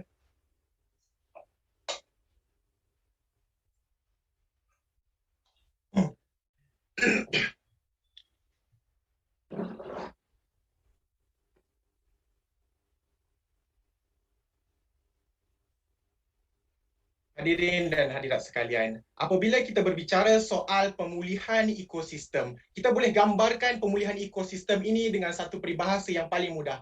Sakit sama mengaduh, luka sama menyiuk, maka tanggungjawab pemulihan alam sekitar ini perlu sama-sama dipikul Tuan Yang di-Pertua Dewan. Sebab itu, kalau kita berikan analisis kepada pendekatan perwakilan kerajaan dalam Dewan Perdebatan ini Tuan Yang di-Pertua Dewan, kita lihat awal-awal sebentar tadi sahabat saya Anis Afina menerangkan kepada kita semua kenapa kita mahu meletakkan tanggungjawab kepada negara maju sebab dua perkara. Pertama, sebab ada ciri-ciri eksklusif. Hanya negara maju sahaja yang boleh melakukan perkara sedemikian rupa. Kedua, sebab negara-negara maju boleh berkongsi perkara-perkara ini dengan negara-negara mundur. Kalau kita analisis kedua-dua sebab ini Tuan Yang di-Pertua Dewan, kedua-dua sebab ini menggambarkan pandangan perwakilan kerajaan dalam Dewan Perdebatan ini. Mereka mahu meletakkan tanggungjawab tunggal kepada negara-negara maju. Maksudnya, apabila kita mahu berbicara soal tanggungjawab tunggal, sebab itu perwakilan pembangkang datangkan kepada anda semua, ini bukan tanggungjawab tunggal, tetapi tanggungjawab setiap daripada negara tanpa mengira kemajuan mereka, tanpa mengira kapasiti mereka, tanpa mengira kekukuhan ekonomi mereka Tuan Yang di-Pertua Dewan. Semudah itu sahaja. Bila kami sudah bertembung soal kemajuan dan dalam keadaan kami tunjukkan ini bukan tanggungjawab tunggal, kami sudah menjawab kes di perwakilan anda. Sila. Ya Muhammad, tadi anda kata tanggungjawab negara membangun dan mundur kerana mereka juga ada kapasiti. Namun sekarang tanggungjawab anda tanpa mengira kapasiti, tanpa mengira kemajuan. Jadi mana satu pendirian pembangkang? Pertama sekali, Tuan Yang di-Pertua Dewan, ini adalah untuk membidas kes anda saja. Andaiannya sekarang ini, anda mengandaikan kepada kita semua bahawa tidak ada kapasiti. Kami tunjukkan kepada semua Tuan Yang di-Pertua Dewan, kita ada kapasiti, kita ada kemampuan sahaja, maka ini tanggungjawab semua tanpa negara maju sahaja Tuan Yang di-Pertua Dewan. Sebab itu, kes di perwakilan pembangkang, kami nyatakan kepada anda semua, ini adalah usaha sama. Apabila kita berbicara soal usaha sama, boleh jadi negara-negara mundur, negara membangun, negara maju membuat usaha pemulihan ekosistem sendiri. Boleh juga jadi dalam keadaan negara-negara membangun, mundur dan juga maju bekerjasama Tuan Yang di-Pertua Dewan. Sebab usaha sama tidak sama dengan kerjasama semata-mata Tuan Yang di-Pertua Dewan. Jadi sekarang, kalau kita berikan analisis kepada hujahan-hujahan dan juga analisis mereka yang panjang berjela ini. Analisis pertama, konon-kononnya kegentingan ekosistem. Mereka menyatakan kepada kita semua, kod merah alam sekitar. Tuan Yang di-Pertua Dewan, kalau kita baca sampai habis, kod merah alam sekitar ini menyarankan kepada kita semua untuk usaha sama dilakukan oleh setiap negara-negara dunia tanpa mengira latar belakang mereka Tuan Yang di-Pertua Dewan. Sebab laporan ini sendiri disediakan oleh panel-panel antara kerajaan tanpa mengira negara maju, negara mundur maupun negara membangun Tuan Yang di-Pertua Dewan. Maksudnya contoh ini sendiri sudah membidas analisis anda yang pertama. Kedua, soal dana pembaikan dunia. Mereka berhujah kepada kita semua, konon-kononnya dana tidak cukup dan sebagainya, dan kita perlukan dana daripada negara maju soal pembaikan terumbu karang. Perkara ini Tuan Yang di-Pertua Dewan. Dana sebenarnya tidak seharusnya diletakkan semata-mata secara tunggal di atas pundak negara-negara maju. Sebab kita boleh sahaja membuat dana yang boleh dikontribusi oleh negara-negara mundur sekalipun. Contoh, inisiatif Tembok Besar Hijau Afrika, negara-negara Kesatuan Afrika, Niger, Tanzania, Mozambik, Burundi yang semuanya menyumbang kepada dana ini campur negara Jerman. Jadi dalam keadaan dana ini menyebabkan pencampuran dana antara negara maju, membangun dan mundur. Maksudnya ini adalah tanggungjawab semua negara. Hujah ketiga, kebergantungan negara maju kepada negara mundur. Ini adalah analisis yang membidas anda sendiri. Sebab dalam keadaan anda bersetuju bahawa negara maju bergantung. Maksudnya tanggungjawab tidak boleh diletakkan hanya dan hanya pada mereka sahaja. Sebab mereka ini bergantung kepada negara-negara membangun, negara-negara maju dan sebagainya. Maksudnya Tuan Yang di-Pertua Dewan, kita perlu bersetuju dalam keadaan kebergantungan ini dilakukan oleh negara maju, maka bergantung jugalah mereka terhadap negara membangun dalam konteks pemulihan alam sekitar. Yang seterusnya, konon-kononnya kematangan industri negara maju, keterdesakan negara mundur. Andaian sahabat saya Ilham Hafiz kepada hujah ini, mereka mengandaikan bahawa negara-negara mundur ini terpaksa mencemarkan alam sekitar untuk menjana ekonomi Tuan Yang di-Pertua Dewan, maka tanggungjawab ini diletakkan kepada negara maju. Tuan Yang di-Pertua Dewan, andaian inilah yang mengecil-ngecilkan usaha negara mundur dan membangun untuk membangun secara lestari. Contohnya saya boleh berikan kepada anda. Di Malaysia, kita ada rangka kerja ekonomi kitaran plastik sekali guna. Kita juga ada pelan tindakan ekonomi kitaran biomas dan sebagainya. Hujah-hujah dan perkara-perkara ini menunjukkan bahawa negara kita, negara membangun, boleh sahaja membangun tanpa mencemarkan alam. Jadi dalam keadaan mereka menuduh negara kita membangun dengan mencemarkan alam, ini adalah satu bentuk penghinaan kepada negara-negara mundur, terutama sekali kerajaan negara kita dan juga Jabatan Alam Sekitar yang bertungkus lumus untuk memastikan pembangunan mapan dalam negara kita. Hujah seterusnya, kejayaan negara maju menyahut cabaran pemulihan dana ini Tuan Yang di-Pertua Dewan. Tuan Yang di-Pertua Dewan, mereka melambatkan fakta-fakta kejayaan negara maju. Saya juga boleh melambatkan fakta-fakta kejayaan negara mundur. Contohnya, negara Slovenia tangga ke-9 dalam SDG, negara Estonia tangga ke-10 dalam SDG. Tangga-tangga ini lebih tinggi daripada negara maju, contohnya Australia. Jadi dalam keadaan ini, kalau ikut logik mereka, kita juga boleh letakkan tanggungjawab ini kepada negara membangun dan mundur. Hujah yang terakhir, mentality not in my backyard Tuan Yang di-Pertua Dewan. Hujah ini bercanggah dengan analisis kedua anda. Sebab analisis kedua anda memuji-muja negara maju memberikan bantuan kepada negara lain. Tetapi dalam hujah ini, anda mengaku pula negara maju ini tidak mahu untuk bantu negara lain. Hanya pentingkan diri. Jadi dalam keadaan ini, apakah pandangan anda terhadap negara maju ini Tuan Yang di-Pertua Dewan? Kedua, kalaupun benar mereka ingin membetulkan mentaliti kalangan negara membangun dan juga mundur, jadi perlulah kita letakkan tanggungjawab kepada negara mundur dan membangun. Itu sahaja daripada saya. Assalamualaikum. Terima kasih Yang Berhormat Muhammad Pakris Akasha Shahlan dari Kuala Selangor. Jadi gara-gara PKP yang berlarutan, nampaknya Yang Berhormat Pakris kita terpaksa mengikat rambutnya ke belakang. Kalau panjang lagi PKP ni, mungkin beliau boleh buat sanggul lintang. Ya? Ini satu SOP yang cukup baik. Jadi terima kasih kita ucapkan kepada sekali lagi kepada YB Muhammad Pakris mengambil ijazah sarjana muda undang-undang dengan kemudian tahun kedua. Tapi nak tahu sikit dari Yang Berhormat ni, mengikut mesej alam sekitarnya, kita semua masyarakat burung. Apa maksudnya? Adakah kita ni burung terbang dari pokok-pokok atau kita terbang bebas? Itu itu adalah mesej yang disampaikan oleh saudara Yang Berhormat Muhammad Pakris kita. Jadi itulah berakhirnya ya sesi debat ala parlimen ketiga-tiga pembahas ataupun pendebat dari kedua-dua pasukan telah menyampaikan hujah-hujah mereka. Alhamdulillah berjalan dengan baik. Saya ucapkan terima kasih kerana memberi kerjasama yang cukup baik. Tak ada kecoh-kecoh ya, tak ada huru-hara. Dan saya juga nak minta maaf sebab latar belakang saya ni, ya, apa yang diberikan kepada saya tak dapat, pautannya tak dapat disambung. Saya dah cuba sejak semalam, jadi terpaksalah saya cari pokok-pokok bunga yang ada keliling rumah sebagai latar belakang. Ya, terima kasih kepada semua. Jadi sebelum kita teruskan dengan sesi debat terbuka, kita lihat dulu bagaimana laluan kedua-dua pasukan ini ke peringkat akhir. Kita tengok laluan UiTM dulu.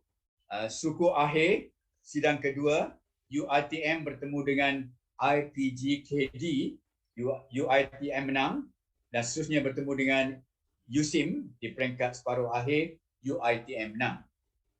Laluan UiAM pula, suku akhir sidang keempat, UiAM bertemu IPGM, UiAM menang, seterusnya bertemu dengan USM, UiAM menang, maka bertemulah hari ini UiAM dengan UiTM di peringkat akhir bagi edisi 2017. Baiklah, bagaimana dengan panel juri kita? Boleh kita teruskan? Tuan Haji Ahmad Nazrul. Alhamdulillah, kalau Tuan Haji Ahmad Nazrul nak berhenti kejap minum, saya tunggu. Sambil-sambil. Lepas ni nanti dia pergi cari lagi nasi kandar, ya, Tuan Haji Ahmad Nazrul. Jadi kita nak teruskan dengan sesi debat terbuka. Bersedia semua, dan kita minta juga Ahmad Buhari dan Azwan untuk bersedia. Sesi ini akan berlangsung selama 12 minit dan setiap pendebat akan diberikan masa maksimum 90 saat untuk menjawab atau membidas semula kenyataan pihak lawan. Jadi kalau semua sudah bersedia, boleh kita mulakan sekarang.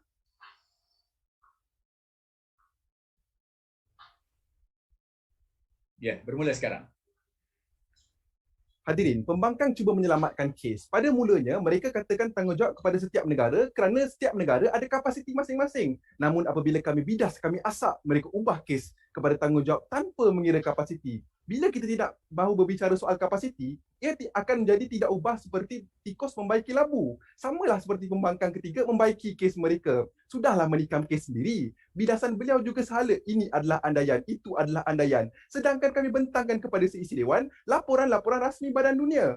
Dan fakta beliau juga boleh diragukan. Estonia negara mundur katanya dalam kedudukan tinggi SDG. Tanpa beliau sedari, Estonia adalah negara maju menurut OECD. Kalau tidak percaya, anda boleh Google. Fakta baru debat terbuka. Laporan tahunan Konvensyen Minamata Berkenaan Merkuri tahun 2019 menyatakan badan antarabangsa seperti Pertubuhan Kesihatan Sedunia bergantung kepada teknologi negara Jepun melalui usaha sama bersama National Institute for Minamata Disease. NIMD merupakan satu-satunya badan yang mempunyai teknologi dan kepakaran dalam kajian unsur raksa dan ia berpusat di Jepun. Kesan daripada inisiatif ini, perlombongan sumber raksa dihentikan, kualiti kesihatan sejagat dapat ditingkatkan. Rumusan fakta ini kami tunjukkan dalam beberapa keadaan kepakaran teknologi untuk memulihkan ekosistem hanya terdapat di negara-negara maju. Kecanggihan teknologi ini menjadi keabsahan meletakkan tanggungjawab pemulihan ekosistem di bahu mereka. Kita perlu bezakan antara teknologi, antara tanggungjawab dan juga usaha Tuan Yang di-Pertua. Yang di-Pertua Dewan, di saat perwakilan kerajaan bercerita bahawa tanggungjawab ini kita hanya sandarkan kepada negara maju disebabkan oleh kapasiti perwakilan pembangkang, kami tunjukkan kepada anda bagaimana negara maju dan negara mundur juga ada kapasiti. Sebab apabila kita bercerita berkenaan dengan usaha sama, kita melihat kepada peranan yang dimainkan oleh setiap negara untuk membantu satu sama yang lain. Fakta baharu dalam debat terbuka di dalam The Atlantic Council Future of Iran Initiative dengan izin Tuan Yang di-Pertua yang dianggotai oleh Amerika, Iran dan Afghanistan yang memainkan peranan dalam penyelesaian konflik sumber air rentas sempadan, di mana di dalam perkara ini ketiga negara ini bekerjasama di dalam perjanjian untuk membina empangan yang lebih luas, suntikan dana dan kepakaran bersama. Maksudnya negara maju, mundur, membangun sama-sama memainkan peranan untuk menilai kepada kapasiti masing-masing dalam usaha kita untuk menegakkan kepada isu pemulihan ekosistem. Rangkuman fakta debat terbuka, saya tunjukkan kepada anda isu berkaitan dengan pencemaran air rentas sempadan dan saya ceritakan kepada anda solusi daripada ketiga-tiga jenis negara. Bagaimana kerjasama rentas sempadan antara negara maju ini dan negara mundur juga negara membangun dapat untuk menyelesaikan konflik ini. Justru sebenarnya di meja perwakilan di dalam debat terbuka ini perwakilan pembangkanglah yang lebih terkehadapan. Kalau anda hanya melihat kepada kapasiti negara maju, kami melihat kepada kapasiti setiap negara dalam bercerita berkenaan dengan isu pemulihan ekosistem. Justru pemulihan ekosistem tanggungjawab setiap negara.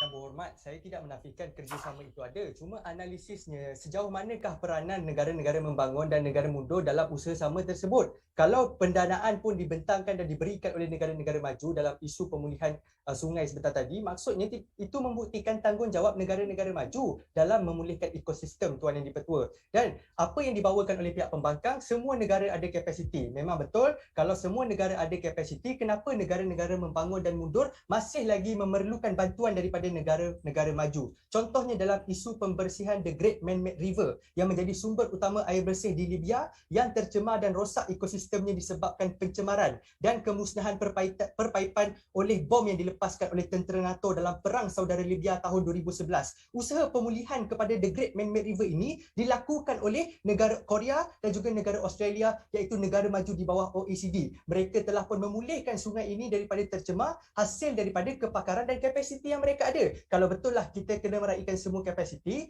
perkara ini telah pun membuktikan walaupun telah kita berikan tanggungjawab kepada negara membangun, mereka masih lagi memerlukan bantuan daripada negara-negara maju, Tuan Yang di-Pertua. Sebab itulah dalam isu pemulihan ekosistem di peringkat domestik ataupun pemulihan ekosistem di peringkat antarabangsa, kita perlukan bantuan daripada negara-negara maju sebab mereka mempunyai kapasiti yang lebih berbanding dengan negara membangun serta negara-negara mundur, Tuan Yang di-Pertua.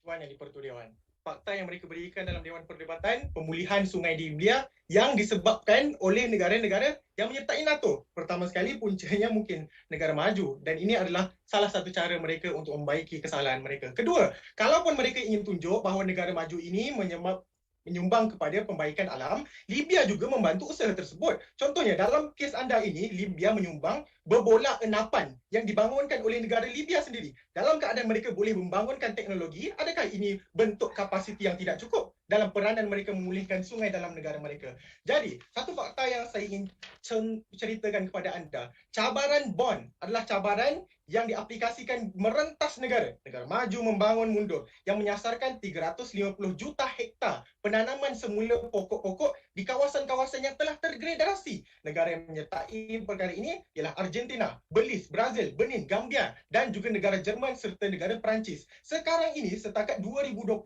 litupan hutan yang mereka sasarkan telah mencapai litupan sebanyak 25% dan dijangkakan peningkatan ini akan berterusan. Kenapa perkara ini berlaku? Sebab negara-negara maju, negara mundur dan negara membangun ini melakukan usaha sama dengan kapasiti mereka sendiri, dengan kerjasama mereka sendiri, sebab kita semua ada tanggungjawab dan tanggungjawab ini dilunaskan sahaja dalam cabaran BON ini, Tuan Yang di-Pertua Dewan. Maksudnya dalam keadaan kesemua negara-negara yang menyertai cabaran ini, negara tersebut melunaskan tanggungjawab mereka, pernah ataupun tidak ada isu kapasiti dalam kalangan negara-negara ini. Mat, inilah masalah anda. Contoh anda berikan Libya menyumbang kepada negara sendiri. Tiba-tiba dalam cabaran BON bercerita pula berkenaan dengan usaha sama antara negara maju dan negara mundur. Persoalan saya, dari awal ucapan substantif sehinggalah debat terbuka, debat ini masih lagi bermasalah sebab perwakilan pembangkang masih lagi tiada kata putus. Asas bangkangan yang perlu untuk mereka jawab. Sebab itu, perbezaan dengan perwakilan kerajaan kami tunjukkan kepada anda. Negara-negara maju ada ciri-ciri eksklusif dalam aspek keampuhan ekonomi serta kemajuan teknologi yang bukan sahaja boleh memulihkan alam sekitar ekosistem di negara mereka, bahkan ekosistem di negara-negara mundur. Buktinya, pada Mac 2021, Norway dan Jerman juga menawarkan 20 bilion US dollar sebagai dana pemulihan hutan Amazon. Bukan itu sahaja, Mac 2020, Agensi Kerjasama Antarabangsa Jepun memberikan bantuan pembangunan rasmi sebanyak 125 juta US dollar bagi projek pengembangan bakau dan pengurusan hidupan liar. Anda tahu ataupun tidak, penggunaan teknologi digital WLE yang beresolusi tinggi disumbangkan oleh negara-negara Kesatuan Eropah kepada negara Nigeria dan Tanzania bagi membaik pulih 12% tanah yang gersang. Dan perkara-perkara inilah membuktikan kapasiti negara-negara maju dalam aspek keampuhan ekonomi serta kemajuan teknologi, dan inilah pemberat menentukan keabsahan mengapa mereka sebagai negara maju ada tanggungjawab untuk memulihkan ekosistem baik dalam kalangan negara-negara mereka sendiri ataupun negara-negara mundur. Terima kasih. Warga Dewan yang mulia, hari ini mari kita meneliti mekanisme siapa yang lebih menjawab kepada isu pemulihan ekosistem. Kerajaan, mereka hendak negara maju sahajalah melakukan usaha. Negara-negara lain, lepas tangan, tak apalah buat apa-apa. Di meja pembangkang, kami setuju negara maju ada kapasiti. Yang kami tunjukkan, negara mundur dan negara membangun juga ada kapasiti. Dalam keadaan kuasa besar ini membentuk global usaha ke arah pemulihan ekosistem. Tetapi negara pihak perwakilan kerajaan hanya negara maju sahaja. Manakah satu cadangan yang lebih baik dan lebih padu untuk menyelamatkan ekosistem kita? Anda jawab bersama saya. Nampak Menteri Kerajaan pun berangguk tanda setuju. Baik Tuan Yang Dipertua, fakta baru debat terbuka. Tahukah anda, negara-negara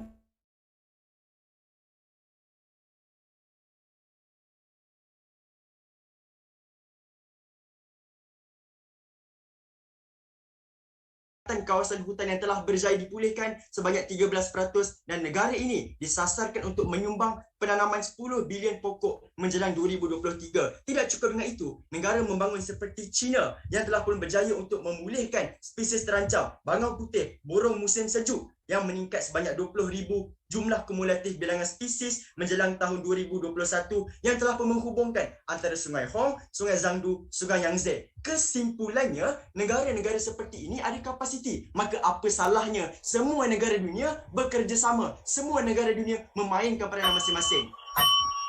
Berhormat, memang betul dalam isu Pakistan memang mereka ada membuat program 10 bilion pokok tsunami. Tapi untuk melaksanakan program ini dengan mengembalikan 90% hutan tembakau yang ada di negara Pakistan, Pakistan membuka skim pinjaman alam kepada negara-negara Eropah dan negara Amerika Syarikat untuk melabur dalam program pemulihan hutan bakau di negara mereka. Sebab apa? Sebab mereka tidak mempunyai dana yang lebih dalam melaksanakan program 10 bilion pokok tsunami yang dijalankan di negara Pakistan. Sebab itulah perkara ini membuktikan tanggungjawab pemulihan ekosistem adalah tanggungjawab negara-negara maju, Tuan Yang Dipertua. Dan dalam isu rentas sepadan di bawah perjanjian Ramsar, memang untuk memulihkan memang matlamat dalam perjanjian ini untuk memulihkan tanah lembap yang berlaku di seluruh dunia.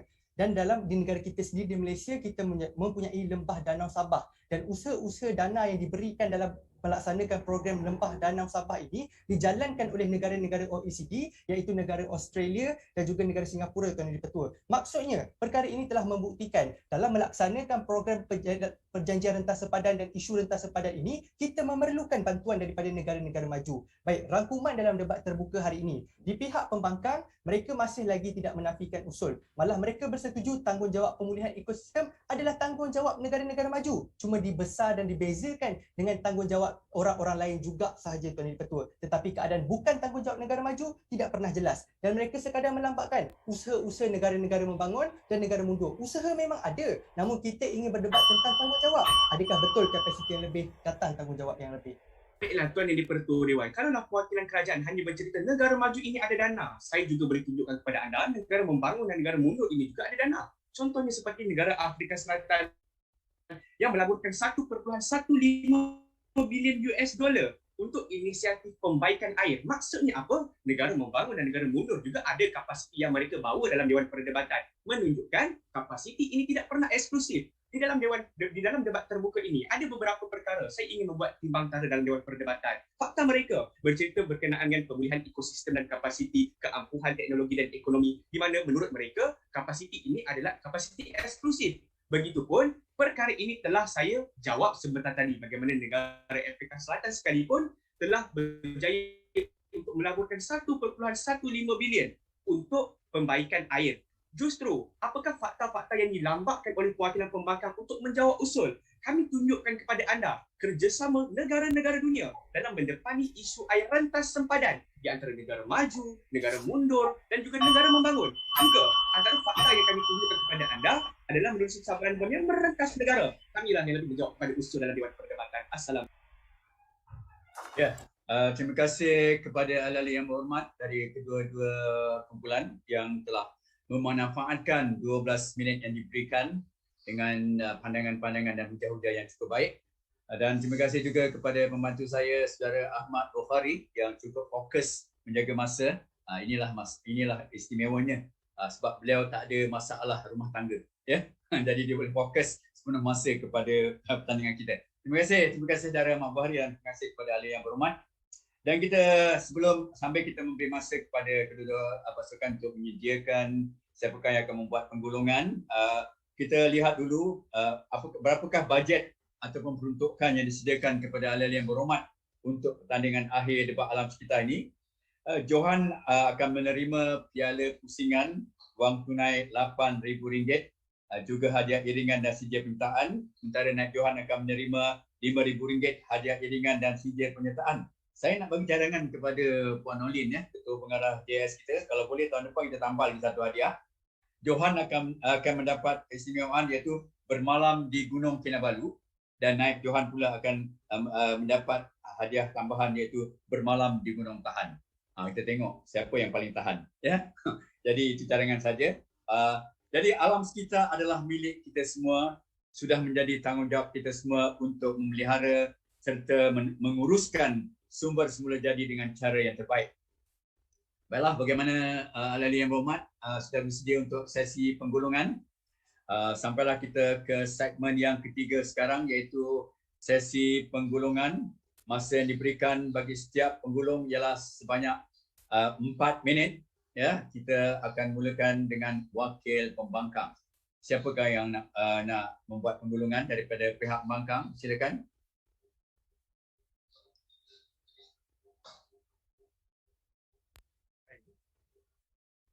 Sila sebutkan nama, ya. Faris Akasha. Tak dengar suara Faris. Faris Akasha. Okey. Jadi Faris Akasha yang akan membuat penggulungan bagi pihak pembangkang. Silakan Faris.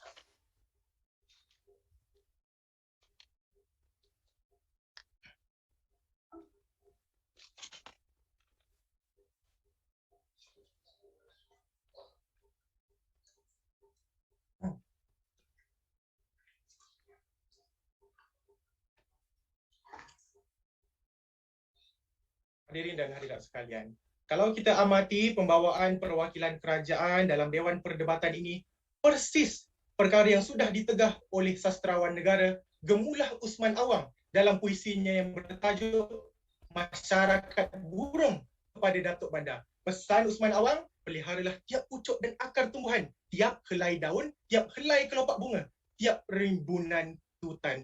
Sebab itu perwakilan pembangkang menyatakan kepada anda, tanggungjawab ini letaknya pada tiap-tiap negara. Tidak boleh untuk kita letakkan hanya kepada negara-negara maju sahaja. Tetapi perkara yang lebih mustahak ialah analisis sepanjang perdebatan ini. Pertama sekali, pada hemat perwakilan kerajaan, tanggungjawab memulihkan alam ini diukur melalui ciri-ciri eksklusif yang mereka ceritakan kepada kita semua. Dana, teknologi, pengaruh politik, kesemua perkara ini adalah ciri-ciri eksklusif yang mereka nyatakan dalam Dewan Perdebatan. Kalau mereka menyatakan perkara ini adalah ciri eksklusif, maksudnya mereka mahu letakkan tanggungjawab ini tunggal kepada negara-negara maju sahaja. Sebab itu, pendekatan perwakilan pembangkang dalam Dewan Perdebatan ini, kami menyanggah pendekatan tanggungjawab tunggal ini. Kami tidak mahu berikan tanggungjawab ini sahaja kepada negara maju, tetapi tanggungjawab ini perlu digalas oleh tiap-tiap negara membangun, mundur dan juga maju tuan yang di-Pertua Dewan. Dalam keadaan ini, perwakilan kerajaan usahlah membawa hidasan, ada tidak bertangga, ada tidak bertembung, usahlah begitu tuan yang di-Pertua Dewan. Perkara seterusnya ialah percanggahan dalam pegangan perwakilan mereka. Mula-mula, sahabat perwakilan kerajaan mahu menilai siapa yang kita patut letak tanggungjawab, menilai kepada usaha-usaha. Sebab itu mereka tunjukkan dalam hujah usaha negara maju menyumbang dana, usaha negara maju menyumbang teknologi. Tetapi bila kami tunjukkan usaha sama yang dilakukan oleh negara-negara mundur, sahabat saya Wafi Anwar katakan kepada kita, kami tidak mahu menceritakan soal usaha-usaha. Kami mahu ceritakan tentang impak pula. Jadi dalam keadaan ini, sahabat saya sudah bercanggah dengan pendirian mereka. Kedua, ialah percanggahan hujah perwakilan mereka. Hujah mereka ini bercanggah yang pertama dengan analisis mereka yang terakhir. Konon-kononnya yang terakhir, negara maju tidak bertanggungjawab. Jadi kita mahu letakkan tanggungjawab ke atas mereka. Hujah pertama bercerita soal negara maju ini menyumbang pula kepada negara-negara mundur. Jadi apakah sebenarnya pegangan perwakilan kerajaan terhadap tindakan negara-negara maju ini? Kita pun tidak tahu tuan yang di-Pertua Dewan. Terakhir sekali, ialah mesej yang ingin disampaikan oleh perwakilan kerajaan dalam Dewan Perdebatan ini. Mesej yang mereka mahu pesan kepada kita semua, mereka mahu berpesan kepada negara-negara mundur dan membangun. Tidak usahlah menyebut tentang usaha pemulihan ekosistem sebab kita sudah ada jagoan, kita sudah ada usaha ini ialah usaha yang merendah-rendahkan Jabatan Alam Sekitar kita, Kementerian Alam Sekitar dan Air yang cuba sedaya upaya berusaha memulihkan alam sekitar kita. Sebab itu pendekatan perwakilan pembangkang dalam Dewan Perdebatan ini kami tunjukkan kepada anda tanggungjawab ini letaknya pada tanggungjawab semua negara. Sebab pemulihan ekosistem memerlukan usaha sama setiap negara. Hujah pertama, kami gambarkan kepada anda semua tentang keupayaan ini tidak terhad kepada negara maju. Terus membidas kes perwakilan anda. Kami juga tunjuk kepada anda, negara membangun juga boleh melakukan perkara yang sama. Hujah kedua, kami ceritakan kepada anda sifat pencemaran ini yang merentas sempadan. Jadi perlunya ada kerjasama antara negara-negara membangun dan juga negara maju. Jadi tidak adalah tanggungjawab tunggal kepada negara maju sahaja. Hujah ketiga, kami tidak mahu sesiapa pun tertinggal dalam perjalanan untuk kita memulihkan ekosistem tuan yang diperlukan. Sebab daripada kita punya tanggungjawab yang sama, tiap-tiap daripada kita bertanggungjawab untuk memulihkan alam sekitar ini. Itu sahaja daripada saya. Assalamualaikum. Penggulungan bagi pihak pembangkang oleh Yang Berhormat Muhammad Fakris Akasha. Terima kasih Yang Berhormat Muhammad Fakris. Kita semua masyarakat burung. Burung apa tu Yang Berhormat ya.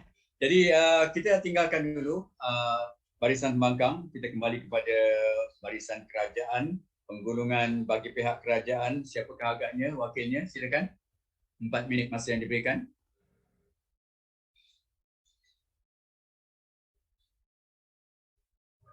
Boleh dengar suara saya? Okey. Ya, silakan Yang Berhormat Ilham Hafiz.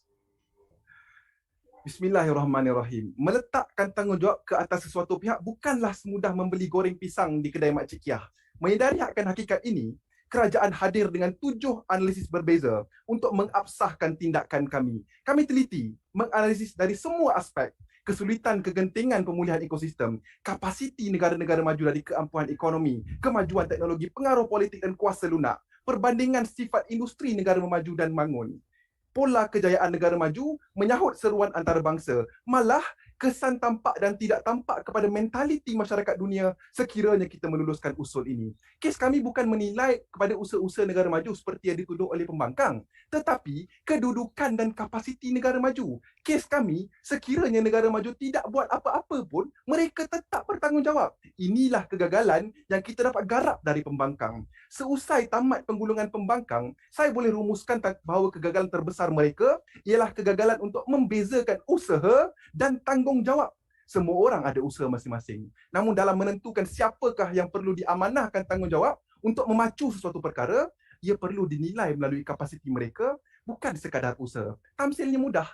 Tanggungjawab membantu rakyat yang susah adalah tanggungjawab hakiki kerajaan kerana kedudukan, mandat dan dana yang ada pada kerajaan. Namun, kalau ada NGO yang ingin turut serta membantu rakyat susah, kami raikan. Namun ia bukan tanggungjawab hakiki mereka. Kerana itu jugalah, kami tidak pernah menidakkan usaha negara pembangunan mundur. Tetapi kami punya empati dan kami faham dilema ekonomi dan alam sekitar mereka kerana ruangan fiskal mereka yang terhad. Menilai kepada perkara-perkara ini adalah lebih wajar kita letakkan tanggungjawab tersebut kepada negara maju. Beza pula paradigma pembangkang. Pada hemat mereka, seusai usul ini diterima, Jabatan Alam Sekitar semua negara pembangunan mundur akan tutup. Presiden Amerika Syarikat Joe Biden akan menanam pokok di belakang rumah saya. Bukan begitu. Tanggungjawab tidak boleh disamakan dengan usaha. Mereka juga gagal menjawab beban bukti kerajaan. Soalan kami cukup mudah. Bagaimanakah agenda pemulihan ekosistem yang berskala besar dan memerlukan banyak sumber boleh dipertanggungjawabkan kepada negara pembangunan mundur? Yang mereka bentangkan usaha-usaha negara pembangunan mundur tanpa menganalisis keadaan tanggungjawab. Kedua, mengapakah meletakkan tanggungjawab pemulihan ekosistem kepada negara maju akan menggagalkan usaha ini? Analisis penafian ini hilang terus daripada meja pembangkang. Gagal mereka menafikan usul ini. Sedangkan pembangkang boleh sahaja membuktikan perkara ini. Contohnya sikap negara maju yang mementingkan diri. Pendirian negara maju dalam politik alam sekitar antarabangsa yang tidak tetap membuatkan kita tidak boleh menggalaskan tanggungjawab ini kepada mereka. Namun pernah mereka tunjukkan? Tidak pernah. Mereka kata jangan keluarkan bidasan mereka bercanggah. Namun mereka sendiri cipta percanggahan kami. Berkokok di luar gelanggang, bila ke tengah menyusup di bawah kelangkang. Percanggahan pembangkang secara ringkasnya. Usaha sama atau usaha masing-masing tidak pernah jelas. Tanggungjawab kerana setiap negara punya kapasiti atau tanggungjawab tanpa mengira kapasiti juga tidak pernah jelas. Ketiga, tadi kata negara membangun dan mundur tiada dana, maka mereka mendapat dana daripada negara maju. Namun dalam debat terbuka, tiba-tiba saudara Aiman berkata negara membangun ada dana. Status negara membangun dan mundur juga mereka gagal sahkan dan tetapkan. Ini pula pendirian pasukan mereka, Tuan Yang di-Pertua.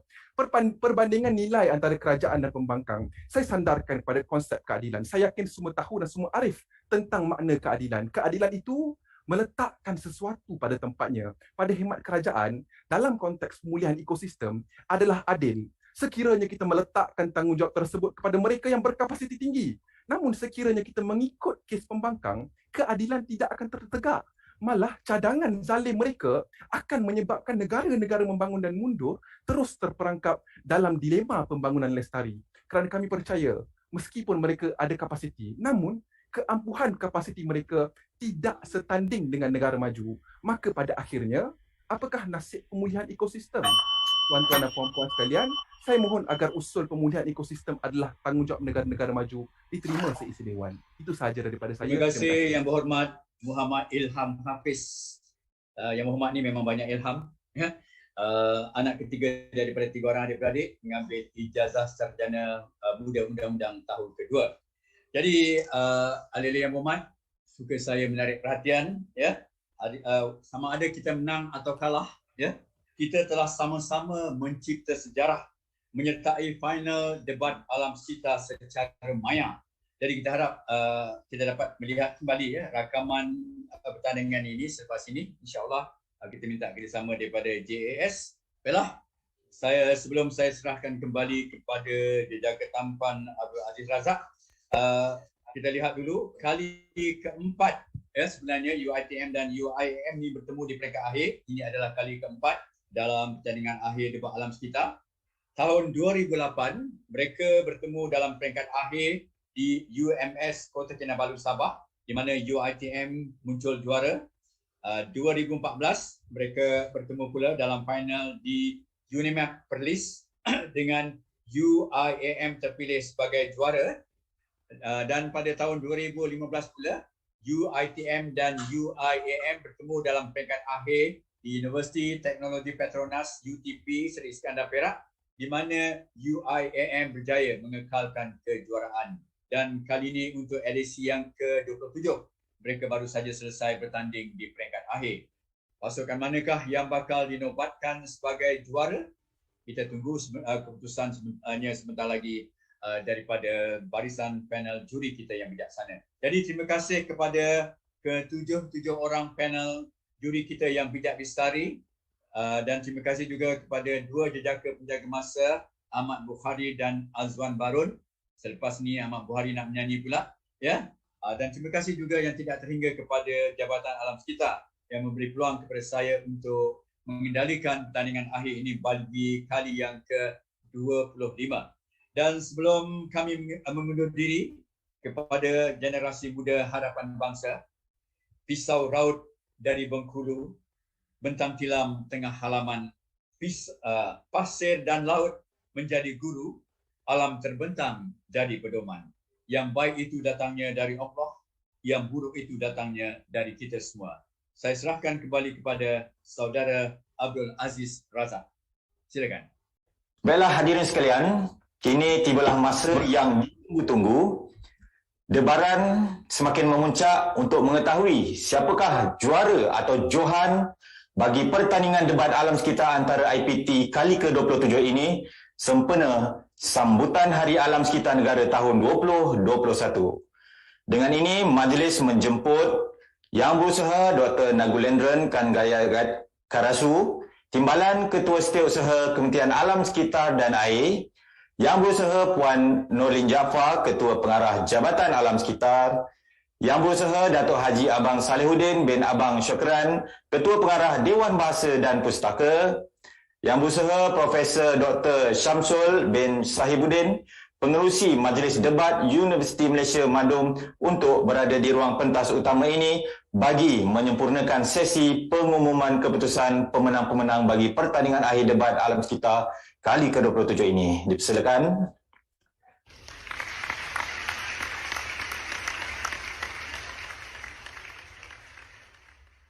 Baiklah, sebelum itu, marilah kita sama-sama saksikan dahulu hadiah-hadiah bagi pemenang-pemenang pertandingan debat pada kali ke-27 ini. Silakan.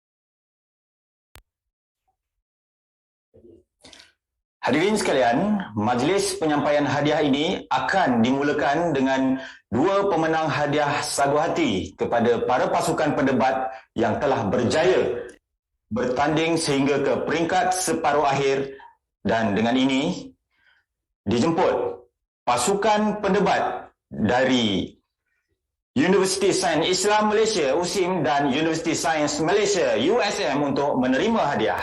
Dipersilakan.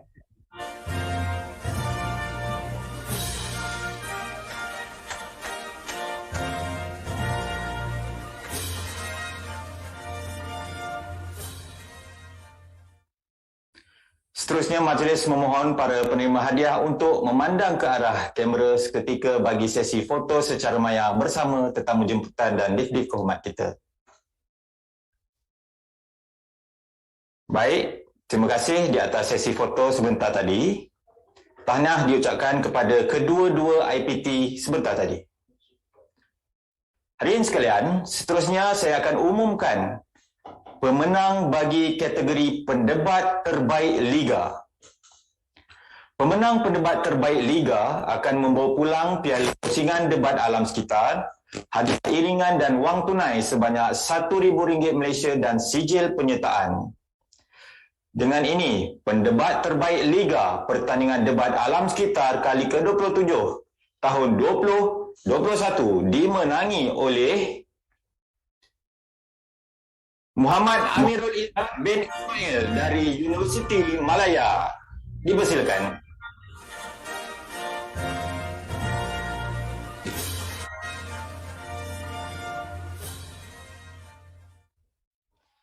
Seterusnya, majlis memohon penerima hadiah untuk memandang ke arah kamera seketika bagi sesi foto secara maya bersama tetamu kehormat dan div-div jemputan kita.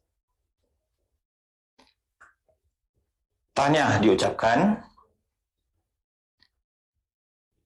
Baik, untuk meneruskan acara pengumuman kepada pemenang bagi pendebat terbaik peringkat akhir, Johan dan Naib Johan, majlis akan memberi laluan kepada Ketua Hakim Pertandingan Akhir Debat Alam Sekitar untuk mengumumkannya. Dengan ini, majlis mempersilakan Yang Berusaha Encik Nazrul Haji Ismail, Ketua Hakim Debat Akhir pada kali ini untuk mengumumkan pemenang-pemenang seterusnya bagi pertandingan akhir debat alam sekitar kali ke-27 ini. Dipersilakan Tuan.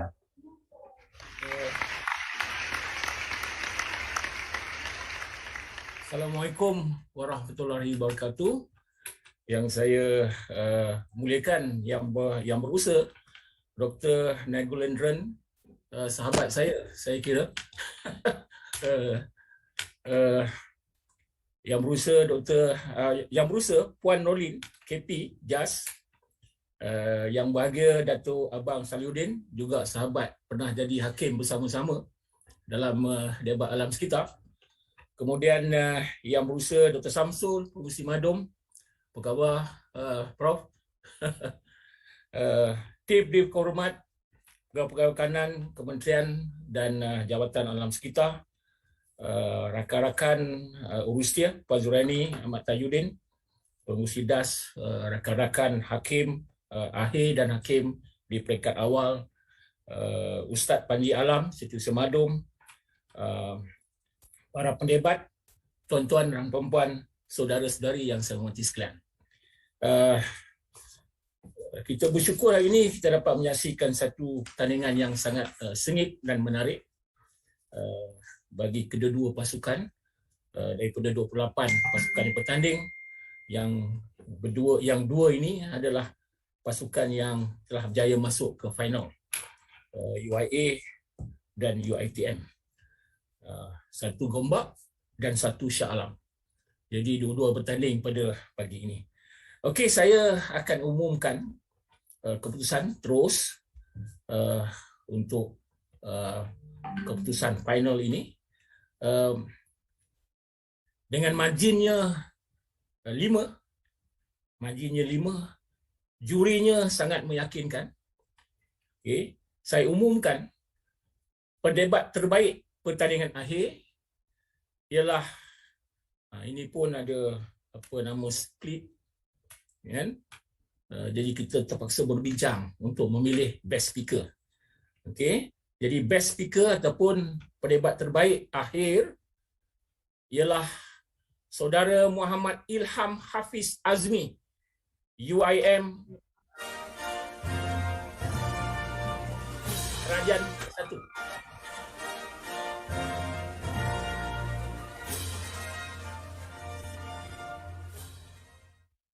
1. Lain rupanya dengan yang live tadi. Dari si gambarnya. Okey. Pendebat terbaik sudah pun saya umumkan. Keputusannya, macam saya sebut tadi, marginnya 5, jurinya sangat meyakinkan. Dengan ini, Dewan dengan ini terima usul pemenangnya UIM Naib Johan UiTM. Terima kasih semua.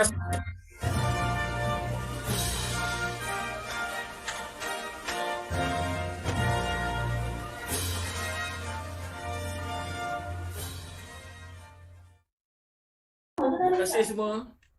Berjumpa lagi tahun depan, insyaAllah. Terima kasih. Assalamualaikum.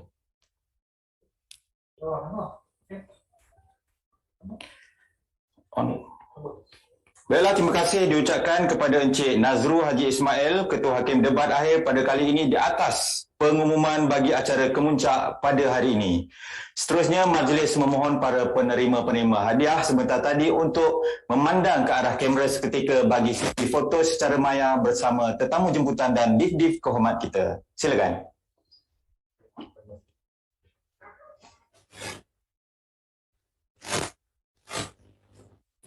Baik. Terima kasih di atas sesi foto sebentar tadi. Terima kasih kepada Yang Berusaha Dr. TKSU, KASA, Yang Berusaha Puan Ketua Pengarah Alam Sekitar, Ketua Pengarah Kementerian Pengajian Tinggi, Ketua Pengarah Dewan Bahasa dan Pustaka dan Pengerusi Majlis Debat Universiti Malaysia Madum kerana sudi menggunakan sesi penerimaan hadiah sebentar tadi kepada pemenang. Baiklah, tahniah sekali lagi kepada Johan, Naib Johan dan pendebat terbaik peringkat akhir, pendebat terbaik Liga, pemenang Saguhati serta semua pendebat-pendebat yang telah menjayakan pertandingan debat alam sekitar pada kali ke-27 yang jurus maya. Kepada yang tidak bertuah untuk merangkul kejohanan debat pada kali ini, jangan berputus asa. Masih ada peluang lagi untuk anda merangkul kejuaraan ini untuk tahun seterusnya kali ke-28 yang akan datang. Anda semua adalah insan yang terhebat dari kalangan insan yang hebat. Semoga berjaya. Baiklah, majlis telah pun sampai ke penghujungnya. Bagi pihak kami, sekali lagi merakamkan setinggi-tinggi penghargaan dan terima kasih kepada semua pihak yang telah memberikan sokongan dan komitmen yang tidak berbelah bagi, sama ada secara langsung atau tidak langsung, dalam menjayakan pertandingan debat alam sekitar pada kali yang ke-27 ini, terutamanya Kementerian Pengajian Tinggi, Kementerian Alam Sekitar dan Air, Jabatan Alam Sekitar, Majlis Debat Universiti Malaysia, Dewan Bahasa dan Pustaka, Institut Debat dan Pidato Malaysia serta semua hadirin pada hari ini. Suka untuk saya ingatkan, jangkitan COVID-19 di negara kita masih di tahap membimbangkan. Kes kematian juga masih di tahap membimbangkan. Jadi penting untuk kita sentiasa mematuhi dan mengamalkan prosedur operasi standard yang telah ditetapkan oleh kerajaan sepanjang waktu untuk menangani wabak ini supaya kita sama-sama boleh menang melawan pandemik COVID-19 ini. Jangan lupa untuk mengambil vaksin anda melalui temu janji yang telah ditetapkan. Bunga dedap di atas para anak dusun pasang pelita. Kalau tersilap tutur bicara, jemari disusun, maaf dipinta. Dengan ini, saya Aziz Razak ingin memohon maaf jika ada salah dan silap sepanjang mengacara majlis pada hari ini. Sekian, wabillahi taufiq wa hidayah. Wassalamualaikum warahmatullahi wabarakatuh. Sehingga berjumpa lagi.